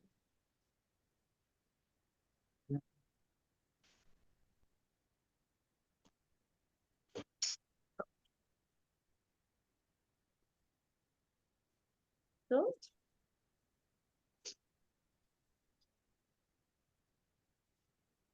this is fetal circulation. Okay, this is placenta. ये placenta है, उसमें से ये अम्बिलिकल कॉर्ड निकल रही है। अम्बिलिकल कॉर्ड में कितना होगा, ये 2 आर्टरीज है, 2 आर्टरीज एंड 1 वेन। यहाँ पर ये की देख लो, रेड कलर क्या दिखाता है, high in oxygen, purple colour है that is medium in oxygen, and blue colour है that is low in oxygen. So यहाँ पर कलर्स से आपको याद रखना है। सो लेट्स सी कि ये अम्बिलिकल कॉर्ड है, प्लासेंटा में से मदर का ऑक्सीजनेटेड ब्लड, न्यूट्रिएंट रिच वाला ब्लड, ये 1 वेन है, दिस इज द वेन। सो ये रेड कलर है दैट इज ऑक्सीजनेटेड ब्लड। ये ऑक्सीजनेटेड ब्लड आया फीटस की तरफ, एंड यहाँ पर लंग्स अभी मैच्योर नहीं था, तो inferior vena cava and umbilical artery के बीच में एक ओपनिंग है, this opening is called as ductus venosus. तब ये अभी ये ब्लड आया, दिस इज इंफीरियर वीना केवा, ये अभी इंफीरियर वीना केवा है, ये ब्लड आया यहाँ से राइट एट्रियम में गया, राइट एट्रियम में से थोड़ा ब्लड यहाँ से, this is 1 opening, this opening is called as Foramen oval. Oval. So ये दोनों के बीच का एक ओपनिंग है that is foramen oval. So ये ब्लड, थोड़ा ब्लड यहाँ पर चला गया, थोड़ा ब्लड नीचे राइट वेंट्रिकल में चला गया। सो जैसे ही हार्ट बीट करेगा, ऐसे पंप करेगा, सो कुछ ब्लड उस तरफ चला गया, कुछ ब्लड नीचे चला गया, वहां से ये ब्लड पल्मोनरी आर्टरीज में जाएगा। You can see here this is pulmonary artery. So pulmonary arteries और ये अओर्टा यहाँ से आके दोनों यहाँ कनेक्ट हो रहे हैं, दिख रहा है आपको इमेज में, कैन यू सी हियर, यहाँ पर दोनों कनेक्ट हो रहे हैं, this is aorta and this is pulmonary artery, so this connection is called as ductus arteriosus। so directly वहां पर कनेक्ट हो गए। अभी सोचो कि ये पूरा डीऑक्सीजनेटेड ब्लड था ब्लू कलर का, ये पूरा रेड वाला अच्छा ऑक्सीजनेटेड ब्लड था, दोनों कंबाइन होके पर्पल हो गए। नाउ ब्लड का ऑक्सीजन कंसंट्रेशन थोड़ा कम हो गया, सो ये पर्पल ही ब्लड फ्लो मिक्स होके, इतना याद रखना है कि फीटस में मिक्स ब्लड फ्लो सर्कुलेट होता है। सो जो बाकी का बचा कुचा ब्लड था वो अओर्टा में, जो ये अच्छा ब्लड था वो अओर्टा में आया, ये मिक्स हो गया अओर्टा में आया, और वो मिक्स ब्लड फ्लो पूरी बॉडी में सर्कुलेट हो गया। उसमें ऑक्सीजन है, न्यूट्रिएंट्स भी है, बट उतना हाईली ऑक्सीजनेटेड नहीं है, इतना इनफ है अभी फीटस के लिए। सो वो पूरा सर्कुलेट हुआ, अभी ये बॉडी में सारी जगह पर, लेग्स में और वहां पर ट्रांसपोर्ट हो जाएगा ये मिक्स ब्लड। फिर जो बॉडी में से डीऑक्सीजनेटेड ब्लड है वो भी तो निकालना है, सो जो आर्टरीज है उसमें से सारी जगह से डीऑक्सीजनेटेड ब्लड ऐसे आ रहा है, एंड वो डीऑक्सीजनेटेड ब्लड आर्टरीज से अम्बिलिकल कॉर्ड में जाएगा, और वो मदर के पास चला जाएगा टू प्योरीफाई होने के लिए, ऑक्सीजन ऐड होने के लिए मदर के पास चला जाएगा। Understood, this is how the circulation happens. आपको ये 3 चीज याद रखनी है, foramen Oval, ductus venosus, ductus arteriosus. Ductus venosus कहाँ पर होता है, umbilical vein and inferior vena के बाद जे कनेक्ट થશે। yes, the connection between umbilical vein and inferior vena cava, you can see here कि यहाँ पर ये दोनों कनेक्ट हो रहे हैं।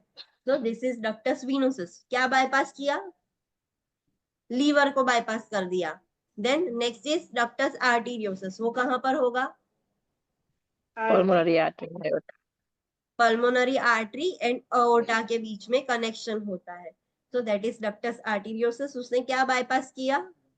लंग्स को बाईपास किया, लंग्स को, यस, बिकॉज अभी लंग्स में आपने देखा कि गया ही नहीं, सर्कुलेशन मिक्स होके, मिक्स ब्लड फ्लो, ऑक्सीजनेटेड नहीं रहा, डीऑक्सीजनेटेड भी थोड़ा मिक्स होके पर्पल कलर का मिक्स मीडियम O2 वाला ब्लड फ्लो हो रहा था। And next is foramen oval. Foramen oval कहाँ होता है? राइट एट्रियम, लेफ्ट एट्रियम में। Right atrium and right left atrium. So उसमें ओपनिंग होगा, सो उसमें भी डायरेक्टली थोड़ा ब्लड वहां पर जाके मिक्स ब्लड फ्लो स्टार्ट हो जाएगा, फ्लो होना। So this are the 3 openings. उसने फोरामेन ओवल ने किसको बाईपास किया? लंग। लंग्स को बाईपास किया। सो ये तीनों चीज याद रखनी है, understood? Yes.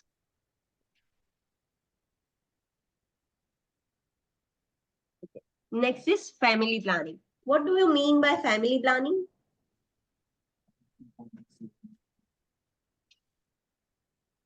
So to prevent pregnancy is called as family planning.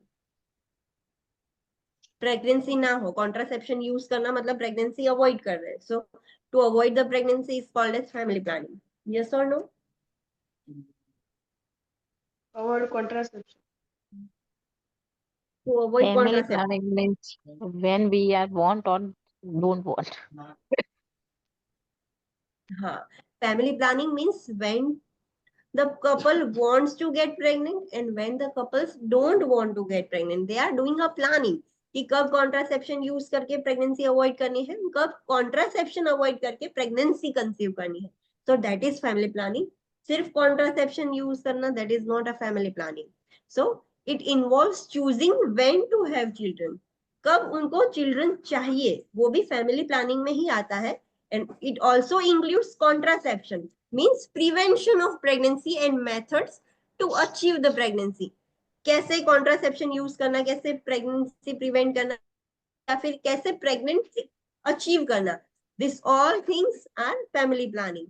So let's study about birth control, मतलब प्रेगनेंसी अवॉइड करना, बर्थ कंट्रोल, देन मतलब कि कॉन्ट्रासेप्शन यूज करके प्रेगनेंसी को अवॉइड करना।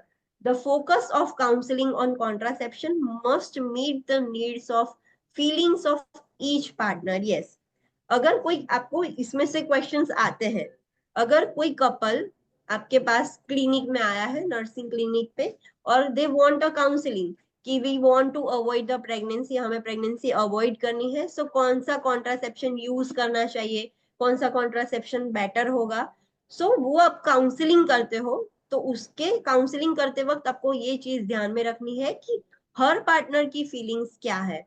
लाइक कुछ कॉन्ट्रासेप्टिव मेथड्स ऐसे होंगे कि मेल्स को यूज करना अच्छा नहीं लगेगा, कुछ कॉन्ट्रासेप्टिव मेथड्स ऐसे होंगे कि फीमेल्स को यूज करना अच्छा नहीं लगेगा। सो दोनों पार्टनर की, ईच पार्टनर की फीलिंग्स को आपको ध्यान में रखे हुए कॉन्ट्रासेप्शन के रिगार्डिंग काउंसलिंग देना होगा, understood? Several factors should be considered when choosing a method of birth control।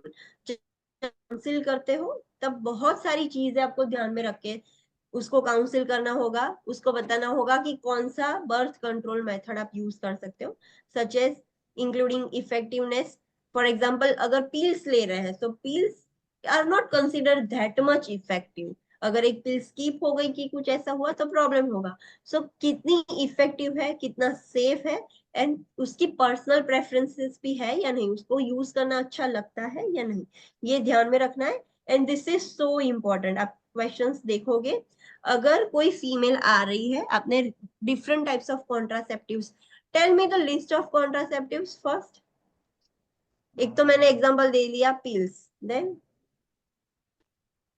Barrier method, sorry copper T, okay, then barrier method का barrier method, okay, that is condom, diaphragm, then that is pills, that is hormonal pills, maline, maladi, then sprays, yes, spermicidal sprays, creams, that comes all under in barrier method। so sprays होंगे, creams होंगे, then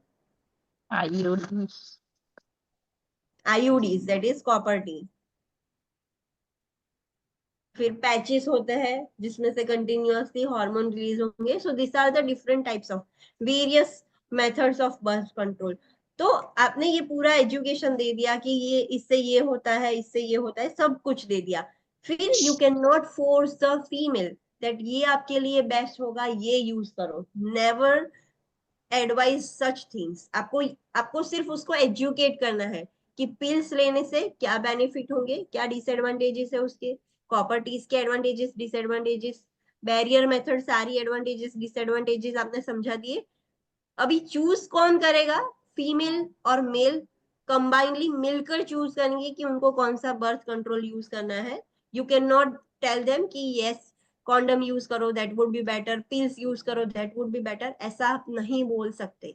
remember this things, आपको questions आएंगे to confuse you, but ये चीज याद रखनी है कि आप उनको ऐसा नहीं बोल सकते कि ये अच्छा है ये बुरा है। आप सिर्फ काउंसलिंग कर दो, कौन सा सिलेक्ट करना है वो खुद देख लेंगे, बट आपको सारे मेथड्स जो बर्थ कंट्रोल मेथड्स है उसके एडवांटेजेस डिसएडवांटेजेस उनको सिखाने हैं, फिर कौन सा उनके लिए बेनिफिशियल है बेटर है वो खुद डिसाइड करेंगे। तो personal preference is so important, उनको कौन सा चूज करना है वो। अगर वो चूज करते हैं कि हमें पिल्स लेनी है तो आप ऐसा नहीं बोल सकते कि नहीं पिल्स मत लो, ये ऐसा है वैसा है, आप ये दूसरी मेथड चूज करो, ऐसा आप नहीं कर सकते। Understood? Remember this thing.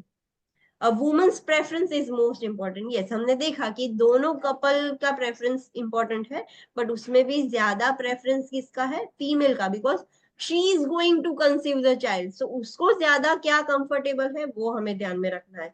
So the women's preference is most important and the cultural practices और रिलीजियस और अदर पर्सनल बिलीव्स में affect the choice of contraceptives. Yes, उनमें कौन से कल्चरल लाइक उनमें कुछ ऐसा होता है कि दे do in their culture they do not want the barrier methods, तो उनके कल्चरल और रिलीजियस के प्रैक्टिसेस के अकॉर्डिंग उनकी जो चॉइस होगी कॉन्ट्रासेप्टिव की वो डिफरेंट होगी। Other factors that bear on the selection of contraceptive method includes family planning goals. Yes, दूसरी मेथड क्या है, family planning goals.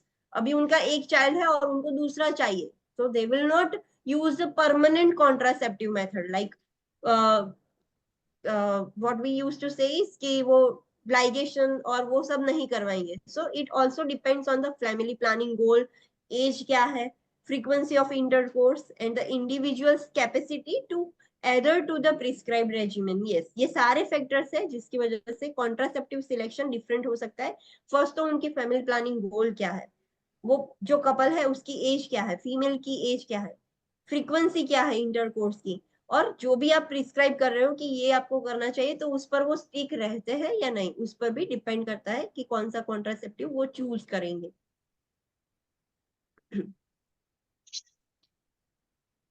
If a family planning goal have already been met, family planning goal उनको 2 बच्चे चाहिए 3 बच्चे चाहिए, जो भी उनका गोल था वो ऑलरेडी मेट हो गया है, so sterilisation of either partner may be desirable. So आप ये उनको एडवाइस कर सकते हो, यू कैन सिंपली एडवाइस कि sterilisation is also an option. ऐसा नहीं बोलना है कि स्टरिलाइजेशन करवा लो, no, sterilisation is an option, you can go for it, you must go ऐसा नहीं। तो स्टरिलाइजेशन दोनों में से किसी एक का भी करवा सकते हैं। So it is important for the couple to understand that tubal reconstruction may be unsuccessful. Sterilisation का बोल रहे हो तो उसको ये भी समझना जरूरी है जो कपल है कि एक बार आपने स्टरिलाइजेशन करवा दिया, मतलब अगर फैलोपियन ट्यूब कट करके लाइगेट कर दी, वास डेफरेंस कट करके लाइगेशन कर दिया, सो फिर से वो रिकंस्ट्रक्ट नहीं करवा जाएगा। लाइक एक बार स्टेरिलाइजेशन हो गया means now you are completely sterile, फिर 10 साल बाद ऐसा बोलो कि हाँ मुझे कनेक्ट करके दो, मुझे फिर से कंसीव करना है, so that is not possible. तो ये उनको पता होना चाहिए कि वो रिकंस्ट्रक्शन नहीं होगा एक बार कट कर लिया तो। For those who frequently engage in coitus, oral contraceptives or long term methods such as implants or IUDs may be considered. Yes, फिर कोई कपल ऐसा है कि जो फ्रीक्वेंटली इंटरकोर्स एंगेज रहते हैं तो उनको क्या आप कह सकते हो कि ओरल कॉन्ट्रासेप्टिव्स लो या फिर लॉन्ग टर्म मेथड यूज करो लाइक आईयूडीज, तो जिससे आपकी प्रेगनेंसी अवॉइड हो जाएगी। When sexual activity is limited, the use of spermicide, condoms और diaphragm may be most appropriate. अगर वो इतने फ्रीक्वेंटली एंगेज नहीं हो रहे, the sexual activity is limited, तो आप ऐसा भी बोल सकते हो कि आपके लिए स्पर्मिसाइड, कॉन्डम्स, डायफ्राम वो भी बेनिफिशियल होंगे, उससे भी काम हो जाएगा। Because some methods have adverse effect a signed informed consent may be needed. Yes, मैंने बोला था कि आपको सारे बर्थ कंट्रोल मेथड्स के एडवांटेजेस एंड डिसएडवांटेजेस भी बताने हैं, बिकॉज कुछ बर्थ कंट्रोल मेथड्स ऐसी है कि जिसकी वजह से साइड इफेक्ट्स और एडवर्स इफेक्ट्स भी होंगे। तो जो भी आपने एडवाइस किया एंड जो कपल है वो अग्री हो गया कि we want to go for sterilisation, IUDs, ये तो उसकी इन्फॉर्म कंसेंट आपको लेनी होगी। For additional information we will study the use of contraceptive in chapters of OBG. आगे के जो चैप्टर्स है 29 चैप्टर में, उसमें हम देख लेंगे।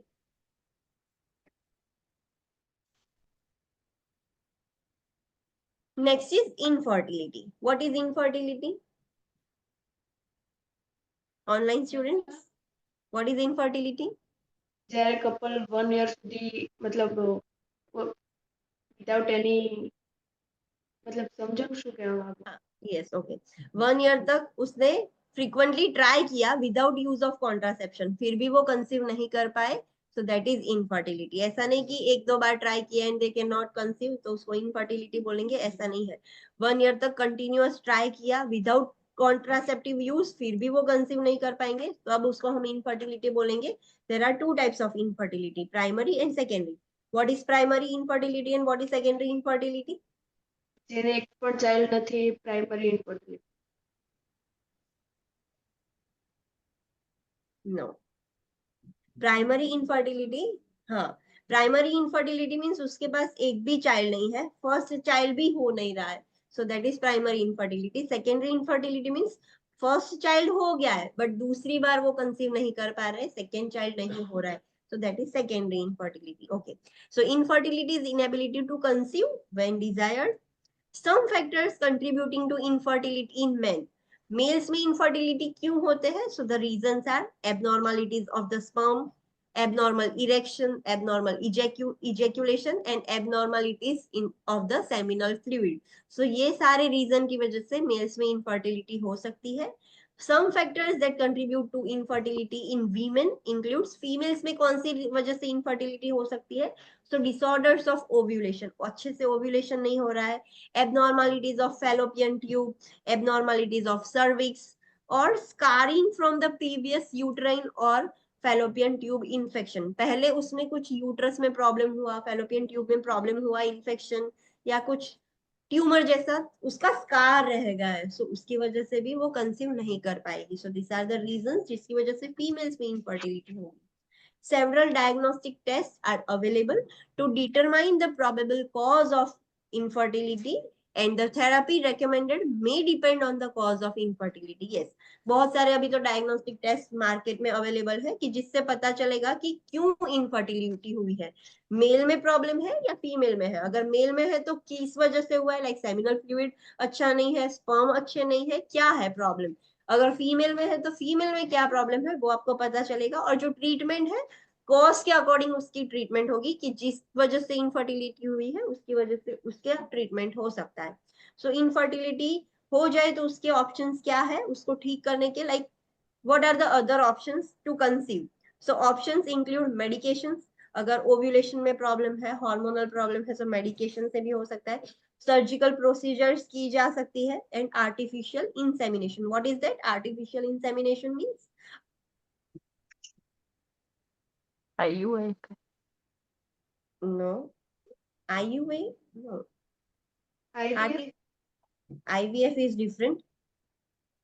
Artificial insemination is used when the male is infertile. अगर मेल इनफर्टाइल है, उसके स्पर्म्स हेल्दी नहीं है, so there are sperm banks. Sperm banks होती है कि जिसमें लोग अपनी मर्जी से स्पर्म डोनेट करते हैं, तो वो फीमेल का जो पार्टनर है अगर वो इनफर्टाइल है तो कोई भी स्पर्म बैंक में से स्पर्म लेकर उसके अंदर इंसर्ट किए जा सकते हैं। सो आर्टिफिशियल इंसेमिनेशन, बाहर से हमने सिर्फ सीमेन जिसमें स्पर्म्स है वो फीमेल के अंदर इंसर्ट किया है, so that is artificial insemination. Other therapies are available such as in vitro fertilisation, that is IVF। IVF में क्या होता है? પાર્ટનરના સ્પર્મ આપણે ઇન્સર્ટ કરીએ. नो, નો, જે ઓવમ છે, સ્પર્મ છે ને બંને બહાર ફર્ટિલાઇઝ કરવાનું અને પછી એનો એમ્બ્રિયો કે ઝાયગોટ બનાવી અંદર ઇમ્પ્લાન્ટ કરવાનું. यस, वो फीमेल में से ओवम निकालेंगे, जो उसका पार्टनर है उसमें से स्पर्म्स निकालेंगे और बाहर ही फर्टिलाइज करके वो हम फीमेल के अंदर एडमिनिस्टर करते हैं। Then surrogate mother you know कि कोई और ही फीमेल ग्रो करेगी, उसमें फीमेल का सरोगेट मदर है तो एग किसका होगा? फीमेल मतलब जे ओरिजिनल मदर है उसका ही एग लेके और जो ओरिजिनल फादर है उसके ही स्पर्म्स लेके वो दोनों सरोगेट मदर्स में एडमिनिस्टर की जाती है। एंड द एम्ब्रियो होस्ट मतलब कि बाहर पूरा एम्ब्रियो ग्रो करके एम्ब्रियो अंदर डाला जाता है। सो पूरा एम्ब्रियो ही, उस पहले में आईवीएफ में क्या था, पूरा जाइगोट डेवलप हो जाए तब डालते थे, बट ऐसा है कि वायबल नहीं है, सो पूरा एम्ब्रियो उसमें डेवलप किया, एम्ब्रियो डेवलप करने के बाद मदर में इंसर्ट किया। So embryo host, this are the other options. Adoption may be also an option कि ये सब कुछ नहीं करवाना है, सो लास्ट में एडॉप्शन भी कर सकते हैं couples. The nurse need to provide support to the couple in their decision making process and during therapy. Yes, अगर वो दोनों कपल में से किसी को भी इनफर्टिलिटी होगी, so they will be so depressed. So being a nurse आपको उसको सपोर्ट प्रोवाइड करना है। वो कंफ्यूज हो जाएंगे कि कौन सी मेथड यूज करे, क्या करे, like there are various method. So आपको उनको डिसीजन मेकिंग प्रोसेस में हेल्प करनी है। आपको डिसीजन नहीं लेना है उनके बिहाफ में से कि ये करवा दो वो करवा दो, आपको सिर्फ उनको हेल्प करनी है। आपने सब कुछ बता दिया कि this are the benefits, this are the disadvantages, तो उनको डिसीजन लेने में अच्छा हेल्प मिल जाएगी। एंड थेरापी के वक्त भी आपको सपोर्ट करना पड़ेगा उनको। सो this is all about this chapter. Let's do a quick revision. आज हमने क्या देखा? So today we have started fertilization and implantation. Fertilization occurs in ampulla of the fallopian tube. Yes. And fertilization means ovum and sperm जो fuse होते हैं, combine होते हैं, that is fertilization. combine होके वो zygote बनाएंगे। fertilization कब होगा, कब तक हो सकता है? यस, जब ओवम रिलीज होगा तो 72 आवर्स तक ही वो ओवम वायबल है। 3 दिन तक ही ओवम वायबल रहता है। सो 3 दिन में फर्टिलाइजेशन हो गया, दैट इज गुड। नहीं हुआ so it is not possible after 72 hours. Then sperm में कितने क्रोमोसोम्स होंगे? 23 23 पेयर्स? नहीं, पेयर नहीं, only 23 20। Singular. Yes, and ovum में भी 23 होंगे। Combinedly they will form 23 pair of chromosome. XY that is male and XX female. Yes, then implantation, जो fertilise हो गया है पूरा ओवम एंड स्पर्म मिलकर जो जाइगोट बनाया है, वो ओव्यूलेशन के 6 से 10 दिन बाद प्रोपेल होके यूट्रस में आ जाएगा और इम्प्लांट होना स्टार्ट हो जाएगा। जो ब्लास्टोसिस्ट है, जो सेल फॉर्मेशन है, अभी जाइगोट में से ब्लास्टोसिस्ट बनता है, सो वो कोरियोनिक गोनेडोट्रोफिन रिलीज करेगा। उसकी वजह से क्या होगा, कॉर्पस ल्यूटियम इंटेक्ट रहेगा, वो डीजनरेट नहीं होगा और वो 3 महीने तक ईस्ट्रोजन एंड प्रोजेस्टेरोन सिक्रीट करता रहे जब तक प्लासेंटा नहीं बन जाता। देन फीटल डेवलपमेंट देखा था, there are 3 periods, which are they?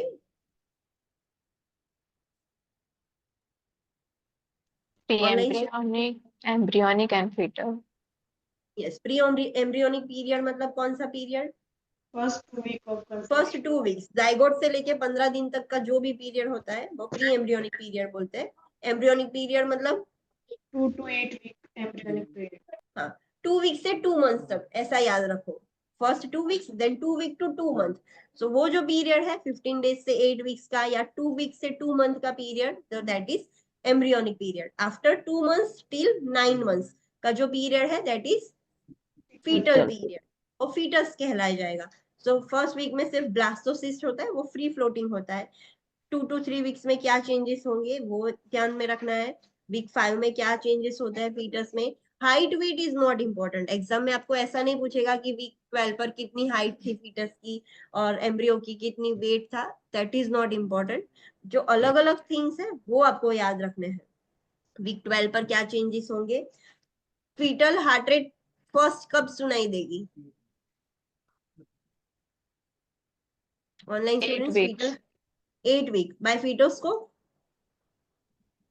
No, by Doppler. Doppler USG, Doppler. Doppler transducer से आप सुन सकते हो। उसके पहले हार्ट बीट भले हार्ट बीट भले कर रहा था, बट हम आइडेंटिफाई नहीं कर पाएंगे। वीक 16 पर अभी उसको लाइक लेन्यूवो बनना स्टार्ट हो गया, स्वेलोइंग कर सकता है वो एमनियोटिक फ्लूइड। एंड सेक्स भी उसका पता चल सकता है एट वीक 16, उससे पहले नहीं पता चलेगा। वीक 20 से आप फीटोस्कोप से हार्ट बीट सुन पाओगे उसकी। देन वीक 24 सर्फेक्टेंट बनना स्टार्ट हुआ था। Surfactant is important for lung maturity, but अगर वीक 24 पर वो बेबी जो है वो बॉर्न हो जाएगा तो वो सर्वाइव कर पाएगा? No. No, it can not survive. Week 28 है, सो अगर वो बॉर्न हो जाएगा, लंग्स आर डेवलप कि वो अच्छे से एक्सेल और इनहेल कर पाएंगे, वो ब्रीथ कर सकता है। वो अगर पैदा होगा तो ऐसा नहीं है कि मर जाएगा, बट उसको वार्मर में फोटोथेरापी और वो सब देना पड़ेगा। Fetus can survive, so that is week 28। Week 32 में एलएस रेशियो कितना होता है? वीक 32 एलएस रेशियो कितना होगा?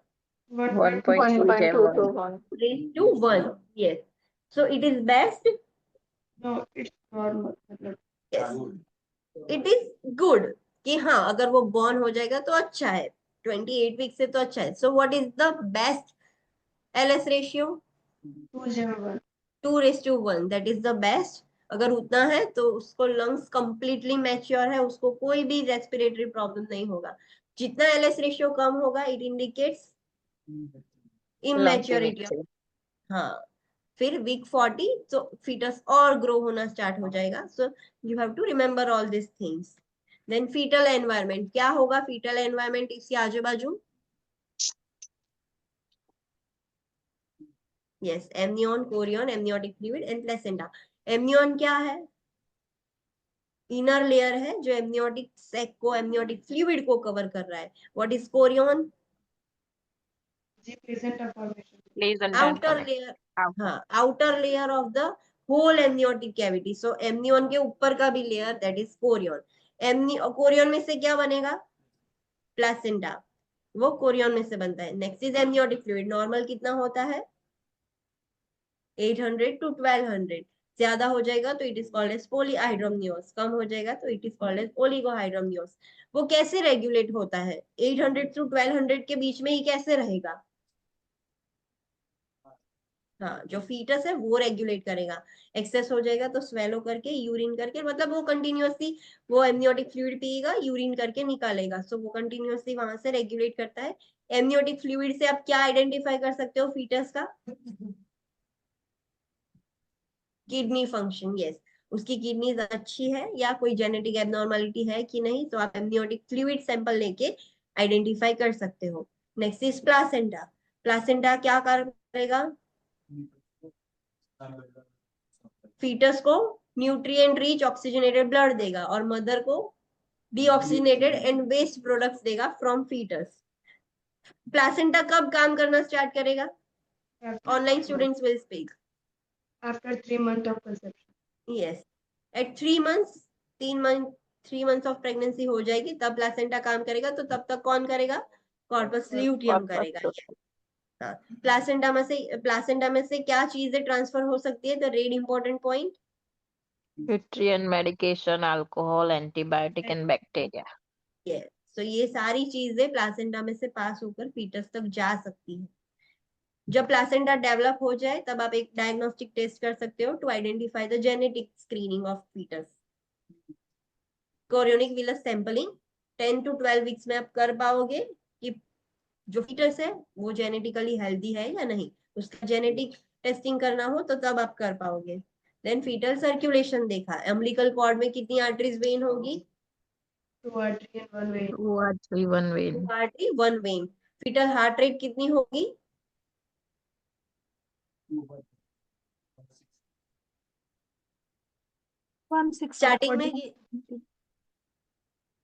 स्टार्टिंग में हाँ, स्टार्टिंग में 160 to 170 होगी। जैसे जैसे फीटस ग्रो करेगा कितनी होगी हार्ट रेट? 110 to 160. 110 to 160। अगर आपको कोई क्वेश्चन दिया है कि मदर इज ऐसे like mother is 7 month pregnant, her heart rate is somewhat 70, आपको फीटस हार्ट रेट नहीं दी गई है तो Twice 140 थैसे. हाँ, सो फीटस की 140 डायरेक्टली आप कर सकते हो। सो इट इज नॉर्मल और abnormal? So normal. Normal, because 110 to 160 में है। सो समटाइम्स क्वेश्चन ऐसा दिया गया हो, आपको फीटस की हार्ट रेट नहीं पता, क्वेश्चन उसकी हार्ट रेट रिलेटेड है, तो मदर की हार्ट रेट में से डायरेक्ट मल्टीप्लाई बाय 2 करके अज्यूम कर सकते हो कि इसके आसपास होगी। It is twice of maternal heart rate. Understood? Okay. Then foetal bypass हमने देखा, फीटल सर्कुलेशन बाईपास। कितने स्ट्रक्चर्स हैं जो आपको याद रखने हैं? विचार थ्री दे। Bypass. Ductus arteriosus, ductus yes, ductus venosus और foramen oval. yes, ductus arteriosus, ductus venosus and foramen oval. ductus arteriosus किस में कनेक्शन है? pulmonary artery and aorta. aorta, pulmonary artery and aorta. ductus venosus किस में connection है? Liver ने inferior vena केवा। inferior vena cava and umbilical vein. vein में है इसीलिए ductus venosus, वो artery में था इसीलिए arteriosus. foramen oval कहाँ पर है? Right atrium and left atrium between two atria. yes. ductus arteriosus किसको बाईपास करेगा? लंग्स। lungs को. ductus venosus हे liver and foramen oval lungs को. ऑल्सो। yes. so ये स्ट्रक्चर्स याद रखने हैं। देन फैमिली प्लानिंग हमने देखा कि फैमिली प्लानिंग मतलब कब कंसीव करना है एंड कब अवॉइड करना है। तो both are consider as a family planning. Birth control related, couple, दोनों कपल की फीलिंग्स को ध्यान में रख के आप कॉन्ट्रासेप्शन उसको एडवाइस कर सकते हो कि दिस आर द कॉन्ट्रासेप्शन। आपको दोनों को जो भी ठीक लगे यू कैन यूज दिस। आपको एडवांटेजेस डिसएडवांटेजेस सब उसको बता देना है, फिर वो चॉइस करेंगे कि उनको कौन सा लेना है। पर्सनल प्रेफरेंस आपको खुद ध्यान रखनी है। आप फोर्सफुली उसको नहीं बोल सकते कि ये आपको करना चाहिए, ये नहीं करना चाहिए। उनकी चॉइस होगी, और उसमें भी फीमेल के प्रेफरेंस ज्यादा इंपॉर्टेंट देते हैं उनके कल्चर में, उनके એમના માટે મેડમ જે બેસ્ટ છે એવું તો કહી શકાય ને? हाँ, સુવર્ણ એવું કહી શકાય. yes, we can say them कि this is best choice. now if you want to take it, okay. अगर वो बोलते हैं कि नहीं मुझे ये नहीं करना भले ये बेस्ट, तो आप ऐसा नहीं बोल सकते कि पर ये बेस्ट है तो ये ही करो ना, क्यों दूसरा, ऐसा नहीं कर सकते। आपने बोल दिया कि दिस इज द बेस्ट, इसमें डिसएडवांटेजेस कम है, पर फिर भी उनको वो नहीं करना है। सो पर्सनल प्रेफरेंसेस को आपको ध्यान में रखना है। सो ये जब आप क्वेश्चन सॉल्व करोगे तो आपको पता चलेगा कि हाँ कैसे पर्सनल प्रेफरेंस उसमें कैसे मैटर करता है। तो ये क्वेश्चन सॉल्विंग से पता चलेगा आपको। फिर अदर फैक्टर्स भी डिपेंड करते हैं कि उनका फैमिली प्लानिंग गोल कैसा है, एज कितनी है, कितनी बार वो इंटरकोर्स करते हैं, कितना वो स्टिक रहते हैं जो भी ट्रीटमेंट है उस पर।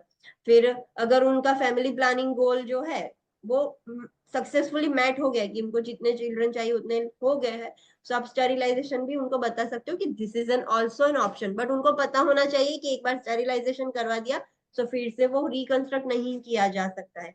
अगर वो फ्रिक्वेंटली एंगेज हो रहे हैं सेक्सुअल इंटरकोर्स में, तो उनको क्या एडवाइस कर सकते हो कि contraceptives, IUDs, that will be good. अगर वो इतना फ्रिक्वेंटली एंगेज नहीं हो रहे सेक्सुअल एक्टिविटी में, तो स्पर्मिसाइड, कॉन्डम्स, डायफ्राम वो भी यूज कर सकते हैं।